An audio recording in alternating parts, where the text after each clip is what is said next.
जय हिंद दोस्तों। बहुत बहुत स्वागत करता हूं आप सभी के अपने यूट्यूब चैनल टेक स्टडी पे। दोस्तों आज की क्लास में हम लोग हिस्ट्री से स्पेशल क्वेश्चन करने वाले हैं जो आपके एग्जाम के लिए बहुत ही ज़्यादा इंपॉर्टेंट होने वाला है। तो आज की क्लास आप लोग बिल्कुल ही मिस मत कीजिएगा क्योंकि आप किसी की क्लास आप लोग के लिए बहुत ज़्यादा इंपॉर्टेंट है। इसमें 100 क्वेश्चन आपको मिलेगा हिस्ट्री का। अगर समय बचा तो फिर हम लोग 150 क्वेश्चन भी आज करेंगे। ऐसे टारगेट हम लोग का है 100 क्वेश्चन, जो कि बहुत इंपॉर्टेंट क्वेश्चन है, जो आपके सिलेक्टिव क्वेश्चन है, जो हिस्ट्री से है। ठीक है, उसी को हम लोग आज करेंगे। तो एक बार आप लोग बता दीजिए कि आप सब कुछ क्लियर है। अभी से कुछ देर पहले हम लाइव आए थे तो वहाँ पे आपकी वीडियो जो चल रही थी वहाँ पे छोटा दिख रहा था, लेकिन अब जो है पूरी तरह से क्लियर है। एक बार आप लोग बता दीजिए सब कुछ क्लियर है ना। जितने लोग भी है एक बार वीडियो को शेयर कर दीजिए। आपके पास जितना भी ग्रुप है आप वहाँ पे शेयर कर दीजिए ताकि और लोग भी पहुंच जाएं। चलिए सब कुछ सही है तो हर क्वेश्चन के लिए मात्र आपको 5 सेकंड का समय मिलेगा और उस 5 सेकंड में आपको क्वेश्चन को करना है। तो पहला क्वेश्चन आपके लिए भाई कि हड़प्पा सभ्यता की खोज किसने की थी। बहुत अच्छा क्वेश्चन आपको मिलेगा आज, बहुत इंपॉर्टेंट क्वेश्चन मिलेगा आपको। बस ईमानदारी पूर्वक आप हर क्वेश्चन के जवाब देते जाइए। तो पहला क्वेश्चन आपके लिए है कि हड़प्पा सभ्यता की खोज जो है किसने किया था। तो इसका राइट आंसर आप लोग बताइए। चलिए हम आपके कमेंट की ओर देखते हैं भाई। हाँ, चंदन, दक्षिणा, विभा, आयुषी, सानू, सुजीत। चलिए बहुत लोग जुड़ चुके हैं भाई। चलिए आपके जो भी सवाल होंगे हम आपके हर सवाल का जवाब बाद में देंगे, पहले कुछ क्वेश्चन वो कर लीजिए। तो हड़प्पा सभ्यता की खोज किसने की थी। तो आपको पता है कि दयाराम साहनी ने किया था। किसने ने किया था? दयाराम साहनी ने किया था। आप लोग बता दीजिए फटाफट कि हड़प्पा सभ्यता का खोज जो है कब किया गया था। चलिए अगला क्वेश्चन आप बताइए। देखिए आप लोग कहते हैं कि सर मुझे जीके जीएस याद नहीं होता। तो जीके जीएस याद करने का सबसे बेहतरीन तरीका यह होता है कि जो भी क्वेश्चन आपके सामने आते हैं आप उस क्वेश्चन से रिलेट करके क्वेश्चन को करें। जैसे कि क्वेश्चन आपके सामने आया कि हड़प्पा सभ्यता की खोज किसने किया, तो आपको पता है आपने रट लिया कि दयाराम साहनी ने। अब इसमें क्वेश्चन बताओ आप कि हड़प्पा सभ्यता का खोज जो है कब हुआ था। तो 1921 में हुआ था।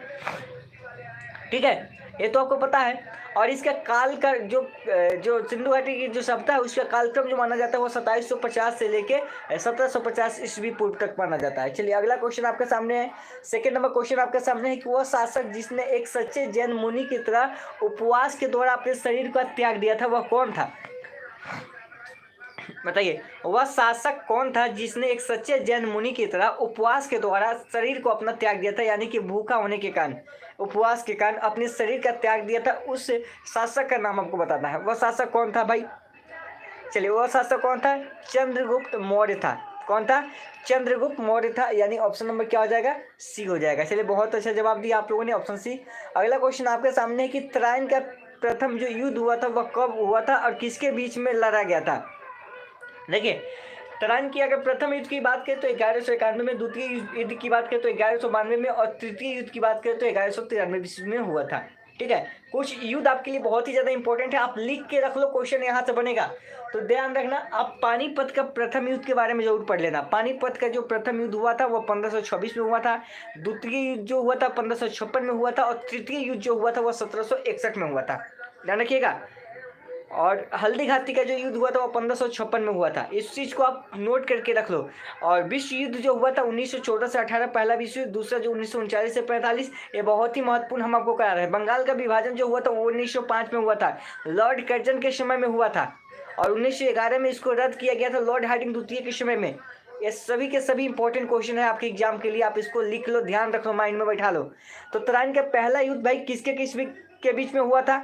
तो बताइए तराइन के पहला युद्ध की बात करें तो वह हुआ था मोहम्मद गोरी और किसके बीच में? भीम के बीच में। तराइन का जो प्रथम युद्ध हुआ था वह मोहम्मद गोरी और पृथ्वीराज तृतीय हुआ ना। हाँ, पृथ्वीराज तृतीय के बीच में हुआ था। अब याद कर लो ना, आप इसका ट्रिक बना लो कि तराइन का युद्ध जो हुआ था वो किसके बीच? मोहम्मद गोरी और पृथ्वीराज तृतीय के बीच में हुआ था। तो आपके पास जो भी यहाँ पर ट्रिक बन रहा है आप यहाँ से बना लो अपना, क्योंकि आपको याद रहे, बस ऐसे करो। तो इसका आंसर हो जाएगा ऑप्शन नंबर बी। अगर आपने दिया है तो बिल्कुल सही दिया। अगला क्वेश्चन आपके लिए कि बंगाल को मुगल साम्राज्य से पृथक मतलब अलग होता है, यानी कि स्वतंत्र किया किसने किया था। जो बंगाल में मुगल साम्राज्य था उससे अलग उसको किसने किया था? मुर्शिद कुली खान ने, सादत खान ने, सरफराज खान ने या फिर अन्य ने। बताइए आज जितने भी क्वेश्चन आपके सामने गुजरेंगे बहुत इंपॉर्टेंट क्वेश्चन आपके सामने आएंगे। ठीक है, ध्यान रखिएगा आपके एग्जाम के लिए। तो भाई फटाफट इस क्वेश्चन का आंसर कीजिए, ज़्यादा समय ना देते हुए इस क्वेश्चन के राइट आंसर पे चलते हैं। राइट आंसर हो जाएगा ऑप्शन नंबर यानी कि मुर्शिद कुली खां। बंगाल को मुगल साम्राज्य से अलग स्वतंत्र किया था कौन? मुर्शिद कुली खां ने किया था। ऑप्शन नंबर ए हो जाएगा। चलिए भाई अगला क्वेश्चन आपके सामने कि विधवा पुनर्विवाह कब हुआ था? चलिए बताइए, क्वेश्चन नंबर 5 है और फटाफट आप लोग इसका आंसर बता दीजिए कि विधवा जो पुनर्विवाह कानून लागू हुआ था वह कानून कब बना था? विधवा पुनर्विवाह मतलब क्या होता है? विधवाओं का मतलब फिर से शादी की बात, जो कानून बनाया गया था विधवाओं के लिए, ठीक है। तो इसके बारे में बताइए कि विधवा जो पुनर्विवाह कानून बना था वह कब बना था? ज़्यादा समय ना लेते हुए चलते हैं इसके राइट आंसर की ओर। तो अनुराधा, विभा अमन और विकास, स्मिता यादव, चलिए आयुषी और विकास सिंह, धीरज। चलिए बहुत सारे कमेंट आ रहे हैं तो सारे कमेंट तो हम ले नहीं पाएंगे, धीरे धीरे आपका कमेंट हम आगे पढ़ेंगे। तो पहले इसका राइट आंसर कर देते हैं। राइट आंसर हो जाएगा ऑप्शन नंबर बी यानी कि 1856 में। तो विधवा जो पुनर्विवाह कानून लागू हुआ था वो 1856 ईस्वी में लागू हुआ था, ध्यान रखिएगा। और 1897 में क्या हुआ था भाई? बहुत इंपॉर्टेंट क्वेश्चन है, बताइए 1857 ईस्वी में क्या हुआ था? आप लोग कमेंट करके बताइए, जितना जल्दी कमेंट कीजिएगा फिर उसके बाद हम लोग आगे बढ़ेंगे। 1857 जो ईस्वी है बहुत ही ज़्यादा इंपॉर्टेंट है। किस चीज़ के लिए इंपॉर्टेंट है, क्या हुआ था 1857 में? चलिए लगभग आप लोग को इसका आंसर पता होगा और तब तक आंसर दीजिए, साथ में अगला क्वेश्चन भी कीजिए। चलिए बहुत अच्छा। कार्तिक सिपाही विद्रोह हुआ था, ठीक है। देखो सिपाही विद्रोह जो हुआ था 1857 में हुआ था, ध्यान रखिएगा, इसको आप ध्यान रखिएगा। अगला कि अंग्रेजों ने फूट डालो और शासन करो की नीति कब अपनाई थी? अब आइए अंग्रेजों के ऊपर चलते हैं। अंग्रेजों ने फूट डालो और शासन करो की नीति कब अपनाई थी? 1877 के बाद, 1833 के बाद, 1858 के बाद या फिर 1799 के बाद? तो अगर आप लोग को ध्यान में होगा तो जो सिपाही विद्रोह हुआ था उसके बाद अंग्रेजों ने क्या किया था, यानी कि फूट डालो और शासन करो की नीति अपनाया था। कब? तो 1857 में सिपाही विद्रोह हुआ था और 1858 के बाद, ठीक है, 1858 के बाद इसने क्या किया था, यहाँ पे फूट डालो और शासन करो की नीति को अपनाया था। किसने? अंग्रेजों ने। नेक्स्ट क्वेश्चन आपके लिए कि इंग्लैंड में गृह युद्ध कितने वर्षों तक चला था? देखिए इंग्लैंड में जो गृह युद्ध हुआ था वह कितने वर्षों तक चला था, बताइए।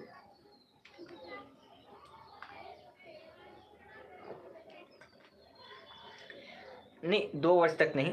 देखो इंग्लैंड में जो गृह युद्ध चला था वह 2 वर्ष तक नहीं चला था, 7 वर्षों तक चला था। कितने वर्ष तक चला था? तो वह 7 वर्षों तक चला था, ध्यान रखिएगा। ऑप्शन नंबर क्या हो जाएगा भाई? बी होगा। अगले क्वेश्चन पे चलते हैं। अगला क्वेश्चन आपके सामने कि आर्य लोग जो थे भारत में कहाँ से आए थे?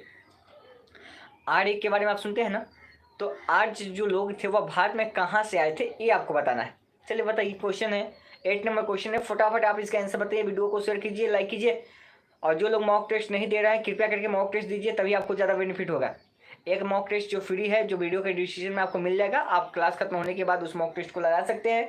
अगर 10 मॉक टेस्ट आप लगाना चाहते हैं तो आप उसको बाई कर लीजिएगा, ठीक है। वीडियो के डिस्क्रिप्शन में सारी इन्फॉर्मेशन दी हुई है। तो आज जो थे भारत में कहाँ से आए थे, तो वह भाई कहाँ से आए थे? चलिए इसका राइट आंसर देख लेते हैं, ऑप्शन नंबर सी यानी कि देखो केंद्रीय एशिया दिया है ना इसमें। देखो केंद्र का मतलब क्या होता है? मध्य होता है। तो कहीं कहीं इसको इंग्लिश में जो दिया है आपका मध्य एशिया लिख देगा, ठीक है। अमन बाबू का जैसे आंसर आया है, भानु है मध्य एशिया, तो आज जो थे वह मध्य एशिया से आए थे, या फिर उसको केंद्रीय एशिया कहें। अब केंद्रीय का मतलब ही होता है मध्य होता है, ठीक है। केंद्र का मतलब बीच में। अगला कि किस अवधि में रामायण और महाभारत की रचना हुई थी? बता दीजिए, रामायण और महाभारत की जो रचना हुई थी वह किस अवधि में हुई थी? बताइए। क्वेश्चन नंबर 9 है, फटाफट इसका आंसर बताइए, वीडियो को शेयर कीजिए, लाइक कीजिए। बहुत इंपॉर्टेंट टॉपिक है आज का आपका हिस्ट्री। अगर आज की क्लास आप देख लेते हैं तो लगभग 3 से 4 नंबर आपका यहाँ से आ जाएगा, ये चीज़ ध्यान रखिएगा। अधिक भी आ सकता है लेकिन एक मिनिमम आप मान के चलो। देखो किस अवधि में रामायण और महाभारत की रचना हुई थी ये आप बता दो। तो चलिए खैर इसका राइट आंसर निकालते हैं, ऑप्शन नंबर डी यानी कि आर्य अवधि में। कब है? आर्य अवधि में रामायण और महाभारत की रचना हुई थी। चलिए अगला क्वेश्चन है आपके लिए कि गुप्त समाज की स्थापना किसने किया था? जो गुप्त साम्राज्य था उसकी स्थापना किसने किया था? चलिए आप लोग का टेस्ट होगा, अगर इस क्वेश्चन का आंसर आप सभी बता देंगे तो मैं मान जाऊंगा कि आप लोग बस बहुत समझदार हो गए, ठीक है। गुप्त समाज की स्थापना किसने किया था भाई? और जो तेज होंगे यहाँ पे, अभी तक मुझे नहीं लगता कि कोई भी इसमें तेज है व्यक्ति, क्योंकि आप लोगों को पता नहीं कि गुप्त समाज की स्थापना किसने किया था। देखते हैं, थोड़ा सा समय आपको देखते हैं।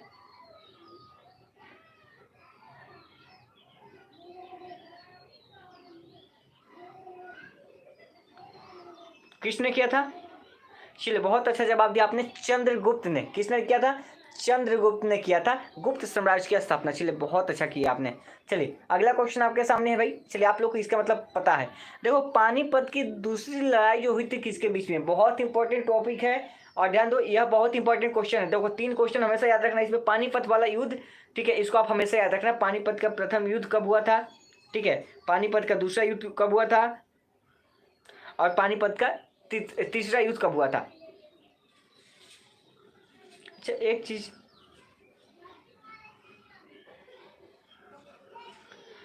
देखो एक चीज आप यहाँ पे समझो, पानीपत का जो पहला युद्ध हुआ था वह कब हुआ था, वह 21 अप्रैल 1526 में हुआ था, ठीक है। दूसरा 1556 में और तीसरा कब हुआ था, 1761 में। इसको आप ध्यान रखिएगा, बहुत इंपॉर्टेंट है। तो भाई पानीपत का जो दूसरी लड़ाई हुई थी वह किसके बीच में हुआ था, पानीपत का जो दूसरा युद्ध हुआ था वह किसके किसके बीच में हुआ था, ये आप बता दीजिए।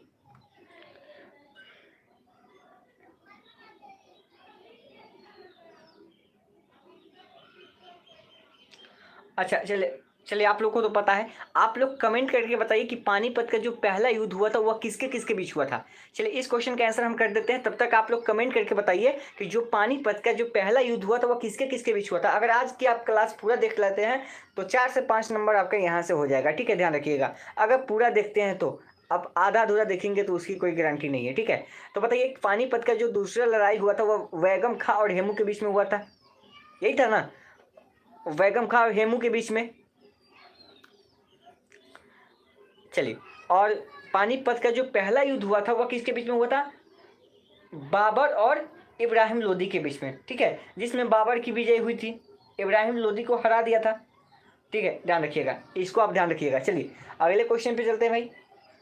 क्वेश्चन नंबर आपका 12 है कि मोहम्मद गौरी जो था वह कहाँ का शासक था। मोहम्मद गौरी जो था वह कहाँ का शासक था, अफगानिस्तान का, इराक का, पर्शिया का, या फिर तुर्की का। तो बताइए मोहम्मद गौरी जो था वह शासक कहाँ का था। बहुत अच्छा क्वेश्चन है आपके सामने, मोहम्मद गौरी कहाँ का शासक था, तो फटाफट आपको बताना है। चलिए बहुत अच्छा, अफगानिस्तान। और अफगानिस्तान की राजधानी कहाँ पड़ती है, तो काबुल पड़ती है। ध्यान रखिएगा राजधानी भी आपसे पूछ लिया जाता है। 2020 में पूछा था नेपाल की राजधानी कहाँ पड़ती है, बिहार की राजधानी कहाँ पड़ती है, मत पूछो, उस समय राजधानी पूछ दिया था बिहार की और साथ ही साथ नेपाल की। यही एलएनयू जो लेटनाइट मिथिला यूनिवर्सिटी दरभंगा है, उस समय क्वेश्चन पूछ दिया गया था कि नेपाल की राजधानी कहाँ है और बिहार की राजधानी कहाँ पड़ती है। ये क्वेश्चन पूछा गया था आपका 2020 में। अगला क्वेश्चन है कि मस्तानी जो है किस शासक की प्रेयसी थी। चलो इस क्वेश्चन को आप हटा दो, ये तो आपके लिए इंपॉर्टेंट नहीं है। चलो अब बिहार प्रदेश को किस मुस्लिम शासक ने सबसे पहले जीता था, बताइए बिहार प्रदेश को किस मुस्लिम शासक ने सबसे पहले जीता था, बिहार को। तो बिहार को जीतने वाले सबसे पहले मुस्लिम शासक के बारे में बता दीजिए भाई, कौन था वह व्यक्ति, उसका नाम था खिलजी था। क्या था, खिलजी था, ठीक है, जो बिहार को जीता था, खिलजी, ऑप्शन बी। चलिए अगले क्वेश्चन पे चलते हैं। क्वेश्चन नंबर आपका 15 है कि मुगल काल में सबसे पहले किस शहर में अंग्रेजों ने अपने कारखाने स्थापित किए थे। तो बताइए जब मुगल काल की बातें आ रही है और आपको बताना कि अंग्रेजों ने सबसे पहला अपना कारखाना जो है कहाँ पे लगाया था, ये आप बताइए। मुगल काल में सबसे पहले अंग्रेजों ने अपनी कारखाने जो है कहाँ पे स्थापित किए थे, ये आपको बताना है। मद्रास, कलकत्ता, मुंबई, या फिर सूरत। और कब लगाए थे ये भी आप लोग बताइएगा, ठीक है। अगर जिनको याद होगा तो बताइएगा साथ में आप कि कब लगाए थे, ये भी आपको बताना है, ठीक है ना। अगर मालूम होगा तो बता दीजिएगा, फ़ायदा होगा आप लोग को।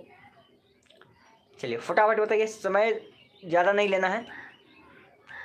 तो इसका राइट आंसर हो जाएगा ऑप्शन नंबर डी, यानी कि सूरत में, ठीक है, सूरत में लगाया गया था। ये चीज़ ध्यान रखिएगा, ऑप्शन नंबर क्या हो जाएगा यहाँ पे, डी हो जाएगा। चलिए अगले क्वेश्चन पे चलते हैं। क्वेश्चन नंबर आपका 16 है, 1600 ईस्वी में लगाया गया था। बहुत अच्छा जवाब कि पहली सहायक संधि कौन सी थी।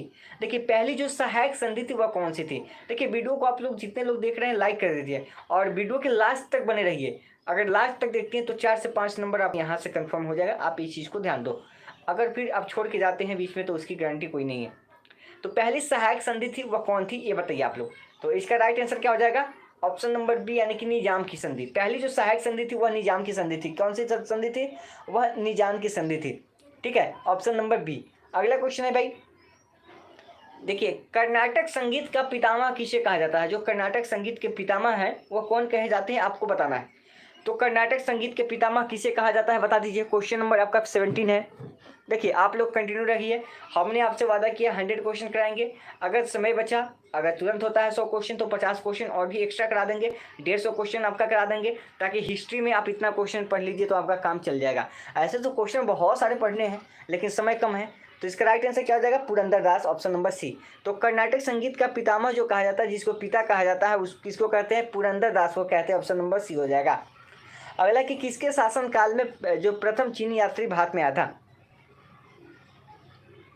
चलिए, किरण कह रहे कि नहीं सर, आप जब भी क्लास नहीं, आपकी क्लास जब भी नहीं ले पाते हैं तो बाद में वीडियो देख लेते हैं। चलिए, बहुत अच्छा करते हैं। एक चीज़ ध्यान रखिएगा, आज के बाद देखें तो 10 दिन का समय आपके पास शेष है। कल आपका एडमिट कार्ड आ जाएगा, ठीक है। तो 10 दिन में करना क्या है, हम प्रतिदिन आपको 2 या 3 रिकॉर्डेड वीडियो डालेंगे, ठीक है। उसको देखिए, 2 से ढाई घंटे की लाइव क्लासेस देंगे, उसको देखिए, ठीक है। हर तरीके से आप टॉपिक को क्लियर करने का प्रयास कीजिए, रिविजन कीजिए, आप पढ़े हैं उसको।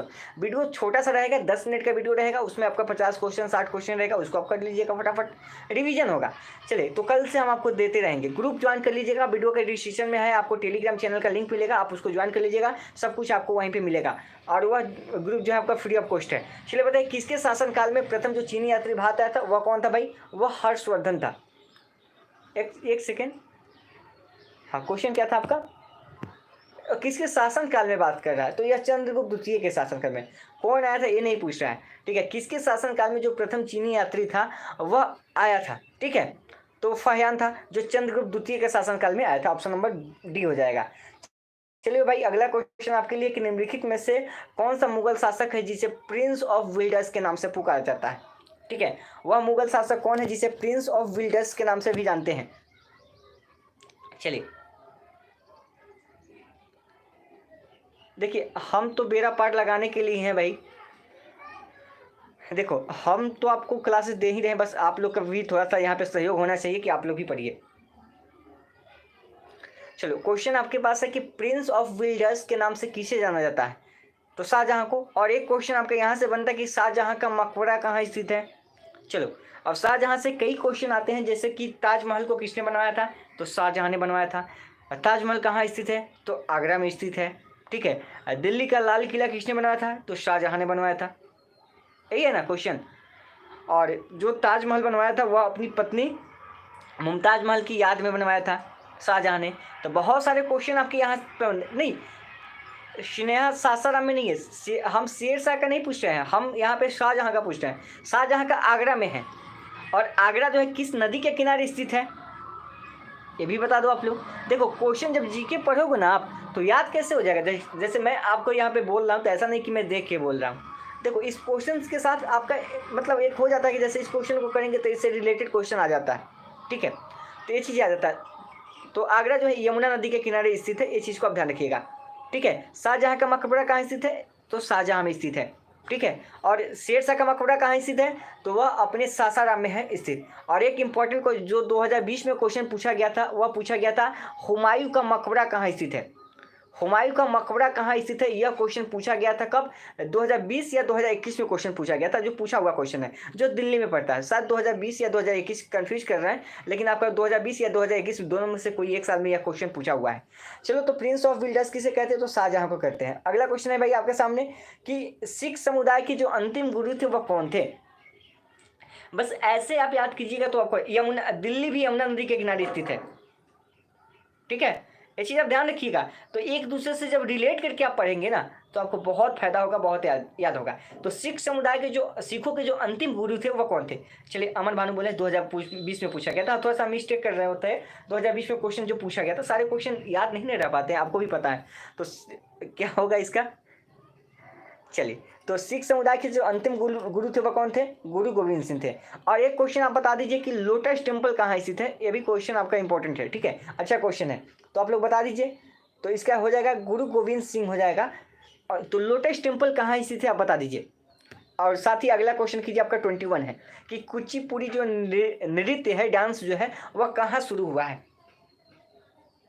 हाँ, 2020 में क्वेश्चन इजी था, 2021 में थोड़ा सा उसको बढ़ाया गया, क्योंकि बहुत आलोचना हुई थी 2020 की। और 2022 में क्वेश्चन आपके 50% क्वेश्चन जो रहेंगे आपके लिए आसान रहेंगे। देखिए प्रवीण, अब की बार मुश्किल है, 90 पर आने पर सरकारी कॉलेज मिल जाएगा, कहना मुश्किल है। अब क्वेश्चन के लेवल के ऊपर डिपेंड करता है, जो क्वेश्चन का लेवल होगा हम हर कटअप वगैरह बता देंगे आपको हर समय, लेकिन पहले आप यहाँ पे क्लासेस कीजिए, ठीक है। आपको ये नहीं समझना है। लेकिन लोटस टेम्पल कहाँ स्थित है आप लोग बता चले। पूजा शर्मा का जवाब आ गया कि सर दिल्ली में है, और लोटस टेम्पल जो है वह वहाई धर्म से संबंधित है, ध्यान रखिएगा। तो कुचिपुड़ी कहाँ पे स्थित है, तो इसका आंसर बता दीजिए। कुचिपुड़ी के बारे में जानते हैं ना, अगर कुचिपुड़ी के बारे में आपको पता है तो बता दीजिए कि कुचिपुड़ी कहाँ है, तो वह आंध्र प्रदेश में है। कहाँ पे, आंध्र प्रदेश में है, ऑप्शन नंबर बी हो जाएगा। चलिए अगला क्वेश्चन है भाई कि चित्रकला की जो गंधार शैली का सूत्रपात है वो किसने तैयार किया था। क्वेश्चन नंबर 22, और बताइए इसका आंसर क्या हो जाएगा। 2020 का क्वेश्चन बहुत ईजी था, बताइए आप लोग। देखो चित्रकला की जो गंधार शैली थी उसका जो है सूत्रपात जो है किसने किया था, किस में किया गया था, महायान में, हीनयान में, या फिर शैव संप्रदाय में, बताइए। तो इसका आंसर क्या हो जाएगा,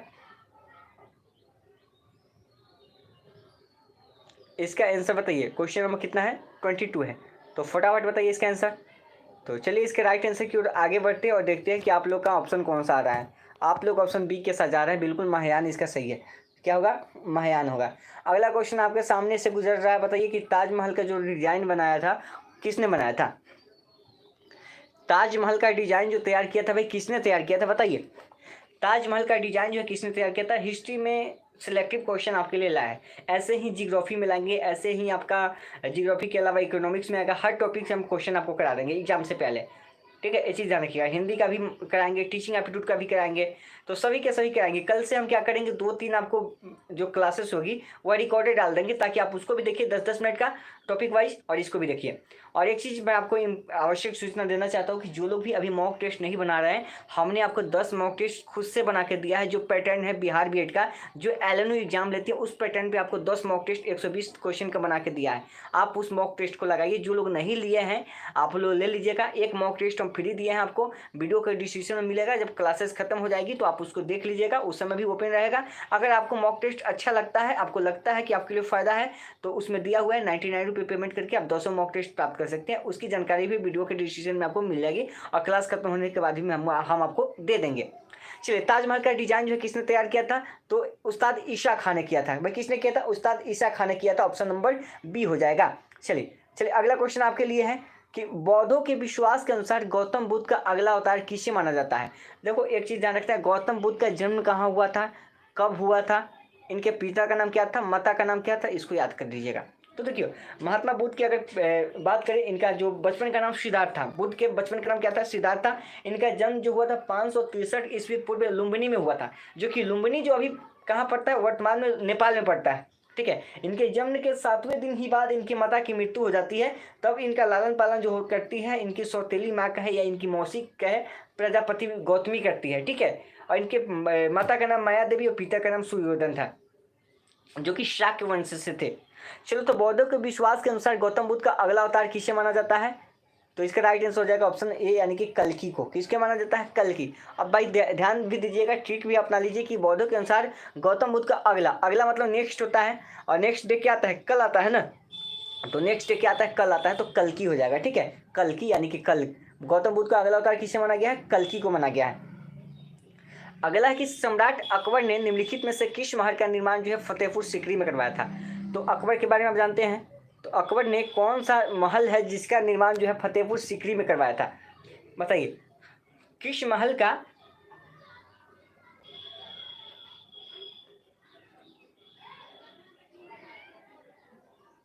चलिए क्या दिक्कत है इसमें, क्या दिक्कत, ठीक तो है, बताइए। अकबर ने निम्नलिखित में से किस महल का निर्माण जो है कहाँ पे करवाया था, फतेहपुर सीकरी।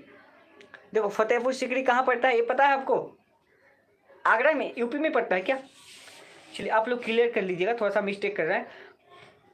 फतेहपुर सीकरी तो यूपी में ही पड़ता है ना, आगरा के आसपास। चलिए आप लोग बता दीजिए, कंफर्म कर लीजिए। चलो इसका आंसर क्या हो जाएगा, ऑप्शन नंबर सी हो जाएगा, पंचमहल हो जाएगा। चलिए अगला क्वेश्चन देखते हैं भाई। अगला क्वेश्चन आपके सामने कि कुतुब मीनार के पास स्थित जो लौह स्तंभ है उसको किसने बनवाया था।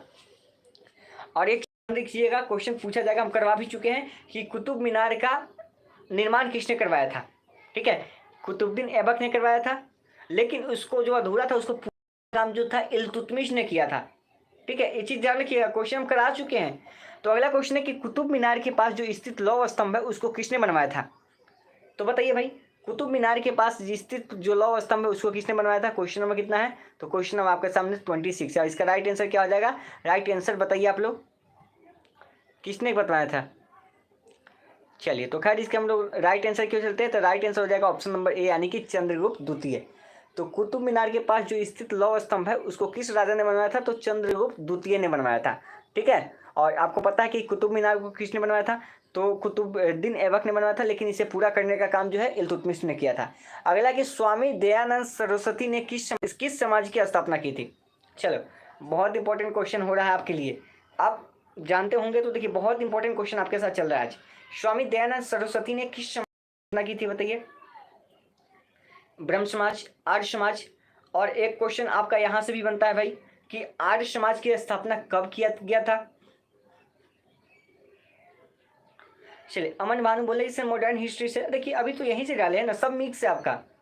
ठीक है, क्वेश्चन तो बहुत सारे हैं, लेकिन जो आपके लिए जरूरी है वो हम आपको करा रहे हैं। तो स्वामी दयानंद सरस्वती ने किस समाज की स्थापना की थी? तो आर्य समाज की। और आर्य समाज की स्थापना कब की थी ये आप बताइए।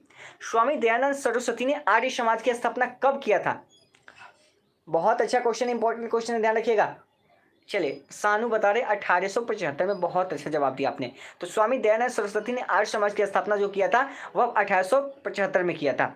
ठीक है, स्वामी दयानंद सरस्वती की जो क्या था, इन्होंने एक, क्या बोलते हैं इसको, इनकी एक पुस्तक का नाम बताइए, बताइए आप। ठीक है, स्वामी दयानंद सरस्वती के एक पुस्तक का नाम बताइए। इन्होंने नारा एक दिया था, उस नारे का नाम बताइए। बहुत इंपॉर्टेंट है वह नारा, ध्यान रखिएगा, आपको बताना ही पड़ेगा। वह नारा कौन सा है?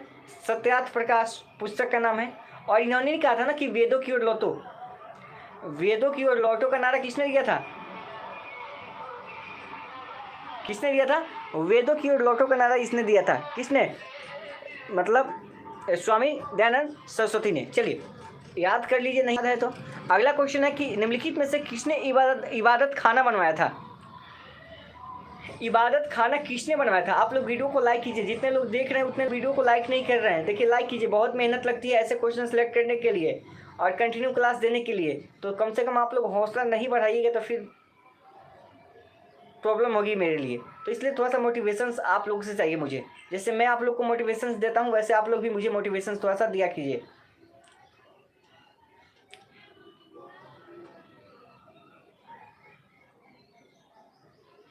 चलो, इसका राइट आंसर करते हैं भाई। तो राइट आंसर हो जाएगा ऑप्शन नंबर ए, यानी कि अकबर ने। इबादत खाना जो बनवाया था वह भाई अकबर ने बनवाया था, ऑप्शन नंबर ए है। चलिए, अगले क्वेश्चन के साथ चलते हैं। अगला क्वेश्चन आपके सामने है कि भारत की जो प्रथम महिला शासिका थी वह कौन थी? चलो, भारत की जो प्रथम महिला शासिका थी वह कौन थी? वीडियो को लाइक कीजिए, शेयर कीजिए। भारत की प्रथम महिला शासिका थी, उसका नाम क्या था? अगर आप भी सो रहे हैं तो फिर आपसे ज़्यादा बेवकूफ़ कोई नहीं है। जो लोग भी अभी सो रहे हैं, क्योंकि समय कम है, पढ़ने का समय है, सोने का समय नहीं है। सोने के लिए तो पूरी ज़िंदगी पड़ी है, कम से कम 10 दिन तो आप लोग कम से कम यहाँ पे जग के पढ़ लीजिए। ठीक है, जितना हो सके रिवीजन कीजिए, क्योंकि अब की बार एक एक नंबर की लड़ाई है, एक चीज़ ध्यान रखिएगा। चलो, तो इसका राइट आंसर हो जाएगा ऑप्शन नंबर ए, यानी कि रजिया बेगम। ठीक है, भारत की प्रथम महिला शासिका कौन थी? रजिया बेगम थी। अगला क्वेश्चन आपके सामने कि टीपू सुल्तान कहाँ का शासक था? देखो, इसलिए कहते हैं कि समय जो है दुनिया का सबसे बड़ा सर्वश्रेष्ठ गुरु है, जो हमें जिंदगी की सही कीमत बताता है। ठीक है, इसलिए समय का भी सही से उपयोग कीजिए। अभी समय जितना कम है आपके पास, उतना अधिक से अधिक आप क्लासेस लीजिए, सेल्फ स्टडी कीजिए, जैसे हो सके आप उसको पूरा कीजिए, क्योंकि 2,25,000 लोग स्टूडेंट को आपको पीछे छोड़ना है, एडमिशन पाना है। तो उतने लोगों से आपका कंपटीशन होने वाला है, आपकी बार बहुत ही बड़ा कंपटीशन है आपका। तो चलिए, इसका राइट आंसर हो जाएगा ऑप्शन नंबर सी, यानी कि मैसूर का। टीपू सुल्तान कहाँ का शासक था? तो मैसूर का शासक था, यानी ऑप्शन नंबर सी हो जाएगा। चलिए भाई, अगला क्वेश्चन आपके लिए तैयार है कि भारत में जो प्रथम मुस्लिम आक्रमणकारी थे उनका नाम क्या था? और आप लोग चैनल को सब्सक्राइब कर लीजिएगा और वहाँ पे नोटिफिकेशन पे ऑल पे क्लिक कर लीजिएगा, ताकि आपको सब नोटिफिकेशन मिलता रहे। तो भारत में प्रथम जो मुस्लिम आक्रमणकारी था उसका नाम क्या था, ये बताइए। क्वेश्चन नंबर कितना है? क्वेश्चन नंबर आपके लिए 31 है। बता दीजिए आप लोग कि भारत में जो प्रथम मुस्लिम आक्रमणकारी था उसका नाम क्या था। समय नहीं लेते हुए, देखिए ज़्यादा समय नहीं लेना है, इसका राइट आंसर करते हैं ऑप्शन नंबर सी यानी कि महमूद बिन कासिम। भारत में प्रथम जो मुस्लिम आक्रमणकारी था उसका नाम क्या था? महमूद बिन कासिम था। ऑप्शन नंबर सी हो जाएगा। चलिए भाई अगला क्वेश्चन आपके लिए तैयार है कि प्रथम भारतीय साम्राज्य स्थापित किया गया था किसके द्वारा? जो पहला भारतीय साम्राज्य जो स्थापित किया गया था वह किसके द्वारा किया गया था, ये आपको बताना है। क्वेश्चन नंबर 32 है और इसका राइट आंसर क्या होगा फटाफट बताइए आप लोग। हर क्वेश्चन के लिए 5 सेकंड का समय आपको मिलेगा। इस 5 सेकंड के अंदर आपको जो है क्वेश्चन का आंसर देना है, ठीक है ना। चलिए बहुत अच्छा, तो इसका राइट आंसर करते हैं ऑप्शन नंबर डी यानी कि चंद्रगुप्त मौर्य के द्वारा। तो प्रथम भारतीय साम्राज्य जो स्थापित किया गया था वह चंद्रगुप्त मौर्य के द्वारा स्थापित किया गया था। ऑप्शन नंबर डी हो जाएगा। अगला क्वेश्चन है भाई कि किसके समाधि के कारण नांदेड़ गुरु जो है सिखों द्वारा पवित्र माना जाता है, ठीक है। इस क्वेश्चन को आप हटा दो। चलो अगला क्वेश्चन आपके लिए है। अगला क्वेश्चन आपके लिए कि जो क्या सोमनाथ का जो मंदिर है उसको किसने नष्ट किया था? इस क्वेश्चन को करो आप, जो ज़्यादा इंपॉर्टेंट है उसके लिए हम बताएंगे, ठीक है। क्वेश्चन क्या है कि सोमनाथ मंदिर को किसने ध्वस्त किया था? चलिए अगला क्वेश्चन आपके सामने है। जो सोमनाथ का मंदिर था, चलिए किसी ने कुछ कमेंट किया था शायद, मुझे कमेंट दे। चलो ठीक है, आप लोग एक दूसरे से झगड़ा नहीं करेंगे। बताइए जो सोमनाथ का जो मंदिर है उसको किसने नष्ट किया था?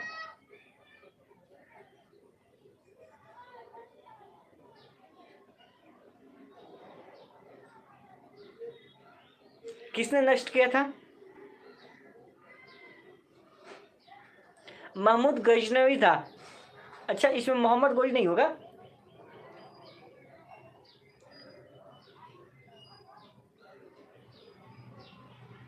देखो महमूद गजनवी होगा, ऑप्शन में तो आपका नहीं है ना। देखो जो सोमनाथ का मंदिर है उसको नष्ट किसने किया था? तो महमूद गजनवी ने किया था। गोरी होगा सर, गोरी होगा या गजनवी होगा?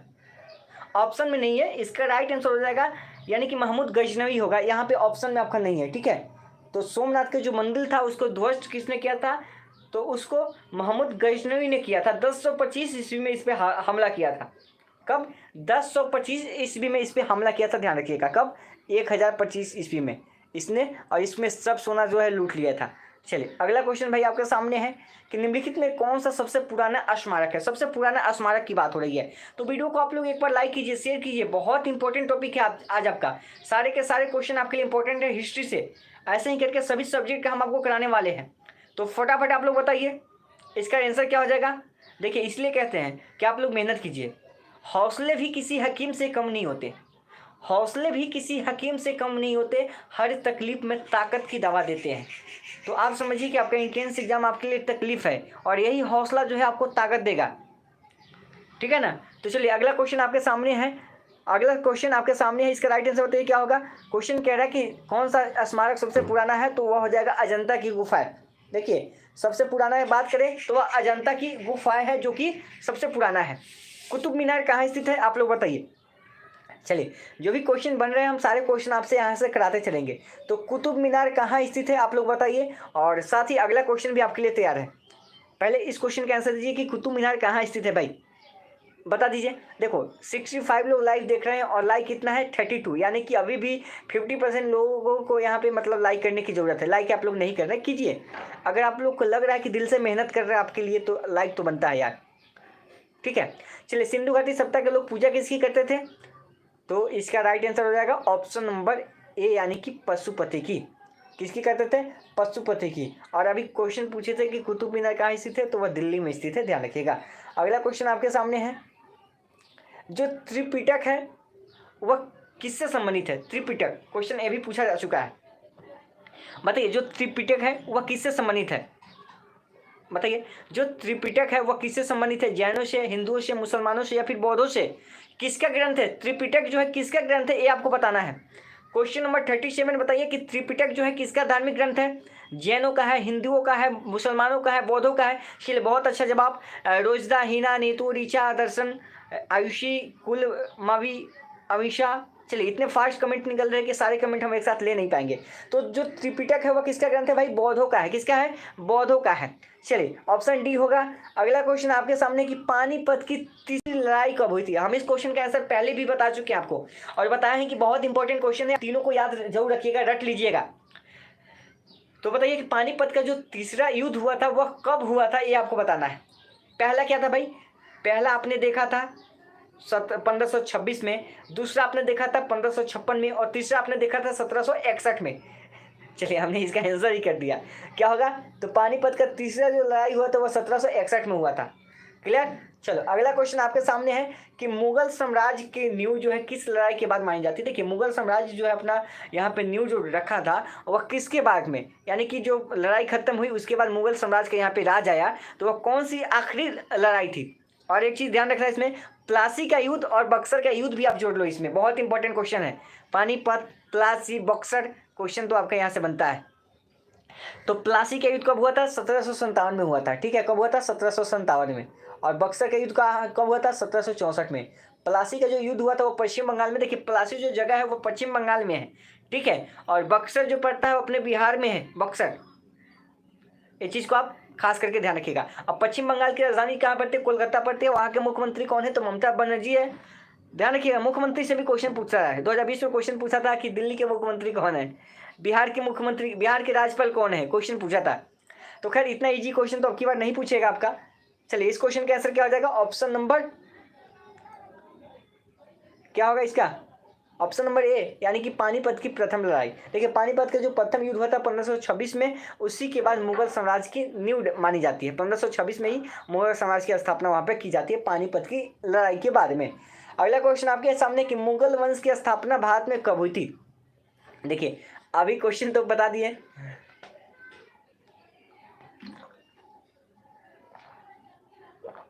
चलिए, नेक्स्ट क्वेश्चन है। अभी भी आप लोग लाइक में कंजूसी कर रहे हैं, गलत बात है। आपके लिए हम मेहनत कर रहे हैं और आप जो है लाइक में कंजूसी कर रहे हैं। खैर, कोई बात नहीं है। इसका right answer option number C, यानी कि 1526 में। तो मुगल वंश की जो स्थापना हुई थी वह कब हुई थी? 1526 में हुई थी। चलिए, अगला क्वेश्चन आपके लिए भाई कि प्लासी का जो युद्ध हुआ था वह कब लड़ा गया था? जितने लोग लाइव देख रहे हैं, एक आवश्यक सूचना आप लोग को मैं देना चाहूँगा कि हमने आप लोग के लिए खुद का मॉक टेस्ट तैयार किया। बस इसी तरह से क्वेश्चन को सिलेक्टिव करके, और 10 मॉक टेस्ट आप लोग के लिए तैयार किए हैं। आप 10 मॉक टेस्ट बना लीजिए एग्जाम से पहले, और अगर सारे क्वेश्चन उसमें के सॉल्व कर लेते हैं तो आपका मनपसंद कॉलेज लेने से कोई नहीं रोक सकता है, मेरा वादा है। लेकिन शर्त यह है कि आपको हर जो 10 मॉक टेस्ट मिलेगा 200 को आपको क्लियर करना होगा, हर क्वेश्चन को आपको क्लियर करना होगा, क्वेश्चन आपके वहीं से आएंगे। तो 10 मॉक टेस्ट हमने आपको दिया है, उसका लिंक आपको वीडियो के डिस्क्रिप्शन में, एक आपको मॉक टेस्ट फ्री मिल जाएगा। जब क्लास खत्म हो जाएगी तो आप वहाँ से जाके टेस्ट दे दीजिएगा 120 क्वेश्चन का। ठीक है, उसके बाद अगर आपको अच्छा लगता है तो मॉक टेस्ट बाई कर लीजिएगा, वहीं पर आपको दिया हुआ है। हम आपको नंबर भी दे देते हैं, जिन लोगों को मॉक टेस्ट चाहिए ना, ठीक है, मात्र 99 में आप यहाँ पे ले सकते हैं। ठीक है, मात्र 99 में आप ले सकते हैं। यहाँ पे हम आपको नंबर दे देते हैं, इसका स्क्रीनशॉट आप ले लीजिए। ठीक है, जिन लोगों को चाहिए आप लोग यहाँ पे 99 रुपये पेमेंट करेंगे, फ़ोन पे, पेटीएम, गूगल पे से। ठीक है, और मॉक टेस्ट 10 मॉक टेस्ट हम आपको देंगे जो पिछले 5 साल में जो पैटर्न रहा है आपका एग्जाम का, जो क्वेश्चन पूछा गया है, जैसे अभी हम आपको करा रहे हैं बस वैसे पैटर्न पे बनाया गया है। ठीक है, तो इसका स्क्रीनशॉट आप ले लीजिए, आप लास्ट में इस पर कॉन्टैक्ट कर सकते हो, व्हाट्सएप पे मैसेज कर सकते हैं। ठीक है, जो भी पेमेंट करके व्हाट्सएप पे आपको यहाँ पे ईमेल आईडी अपना शेयर करना होगा, आपको ग्रुप में ऐड कर दीजिएगा, जहाँ पे आपको 10 मॉक टेस्ट मिल जाएगी, आप उसको लगा सकते हैं, बहुत बेनिफिट होगा आपको। चलिए, तो इसका आंसर करते हैं। क्वेश्चन नंबर कितना है भाई? क्वेश्चन नंबर 41 का राइट आंसर क्या हो जाएगा? राइट आंसर की बात करें तो ऑप्शन नंबर यहाँ पे हो जाएगा ए, यानी कि 23 जून 1757 को। तो देखो, आपको तो पता था कि 1757 में हुआ था प्लासी का युद्ध, लेकिन कब हुआ था? वह 23 जून को हुआ था। चलिए, अगला क्वेश्चन आपके लिए है कि बक्सर का युद्ध कब हुआ था भाई? अब अगला क्वेश्चन भी बता दो आप। देखिए, बक्सर का युद्ध कब हुआ था ये बता दीजिए आप। क्वेश्चन नंबर 42 बताइए। चलिए, कोई पागल आ गया क्या? कार्तिक, कोई अगर पागल आ गया है तो आप मुझे बताइए। ठीक है, अगर कोई पागल आ गया है तो आप बता दीजिए। अगर कोई पागल आ गया है तो वैसे पागल लोगों का आज उपाय है मेरे पास, ब्लॉक, सीधे ब्लॉक। चलो, बक्सर का युद्ध कब हुआ था? 1764 में हुआ था ना। चलो, तो ध्यान रखना, ऐसे क्वेश्चन तो ऑप्शन में नहीं रहता, 1764 रहता है। ठीक है, ध्यान रखिएगा। अगर मान लो कि यही क्वेश्चन अगर आपके एग्जाम में हो जाए और ऑप्शन में 1764 नहीं हो तो 1763 लगा के आप आ जाना। अगर 1764 ऑप्शन में हो तो 1764 लगाना। अगर ऑप्शन में 1764 ना हो तो 63 लगा के आ जाना, ठीक है। अगर नहीं हो तो, अगर 64 हो तो 64 लगाना है, ध्यान रखिएगा। चलिए अगला क्वेश्चन आपके सामने है कि दिल्ली का लाल किला किसने बनवाया था। चलिए बताइए, दिल्ली का लाल किला किसने बनवाया था। हुमायूं ने, अकबर ने, शाहजहां ने, शेरशाह ने। देखो हुमायूं का मकबरा आपको पता है दिल्ली में है, शाहजहां का आपको पता है कहाँ पे है, शाहजहां का मकबरा कहाँ स्थित है, क्या क्या बोलते हैं उसको, आगरा में है। और शेरशाह का मकबरा कहाँ स्थित है, तो सासाराम में अपना, ठीक है। इन सबको याद कर लीजिएगा। तो दिल्ली के लाल किला को किसने बनवाया था, शाहजहां ने बनवाया था भाई। और इनका मकबरा तो आपको पता है, ये ठीक है, ऑप्शन सी हो जाएगा। चलिए अगला क्वेश्चन देखते हैं कि शिवाजी के प्रशासन में पेशवा किसे कहा जाता था। शिवाजी के प्रशासन में पेशवा जो है किसे कहा जाता था, रक्षा मंत्री को, धार्मिक मामलों का जो मंत्री होता था उसको, या फिर मुख्यमंत्री को, या फिर न्याय मंत्री को। अभी भी आप लोग कंजूसी कर रहे हैं लाइक में, ऐसा नहीं चलेगा। आप लोग लाइक कीजिए कम से कम, इतना मेहनत आप लोग के लिए कर रहे हैं तो थोड़ा सा लाइक कीजिए।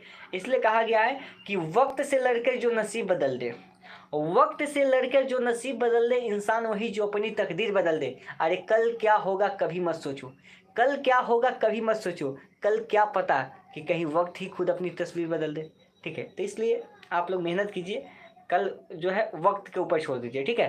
तो चलिए अगला क्वेश्चन आपके सामने कि शिवाजी के प्रशासन में पेशवा किसे कहा जाता था। तो इसका राइट आंसर हो जाएगा ऑप्शन सी, यानी कि मुख्यमंत्री को। किसे कहते थे, तो मुख्यमंत्री को वहां पे पेशवा कहा जाता था, ठीक है, उस समय। चलिए अगला क्वेश्चन आपके सामने है 45 कि भारत की जो प्रथम पूरी तरह से जो रंगीन फिल्म थी वह कौन सी थी। बताइए, भारत की जो पूरी तरह से जो रंगीन फिल्म थी पूर्णतः वह कौन सी थी, बताइए। भारत की जो प्रथम रंगीन फिल्म थी वह कौन सी थी। चलिए क्वेश्चन नंबर कितना है, 45 है, इसका आंसर कीजिए।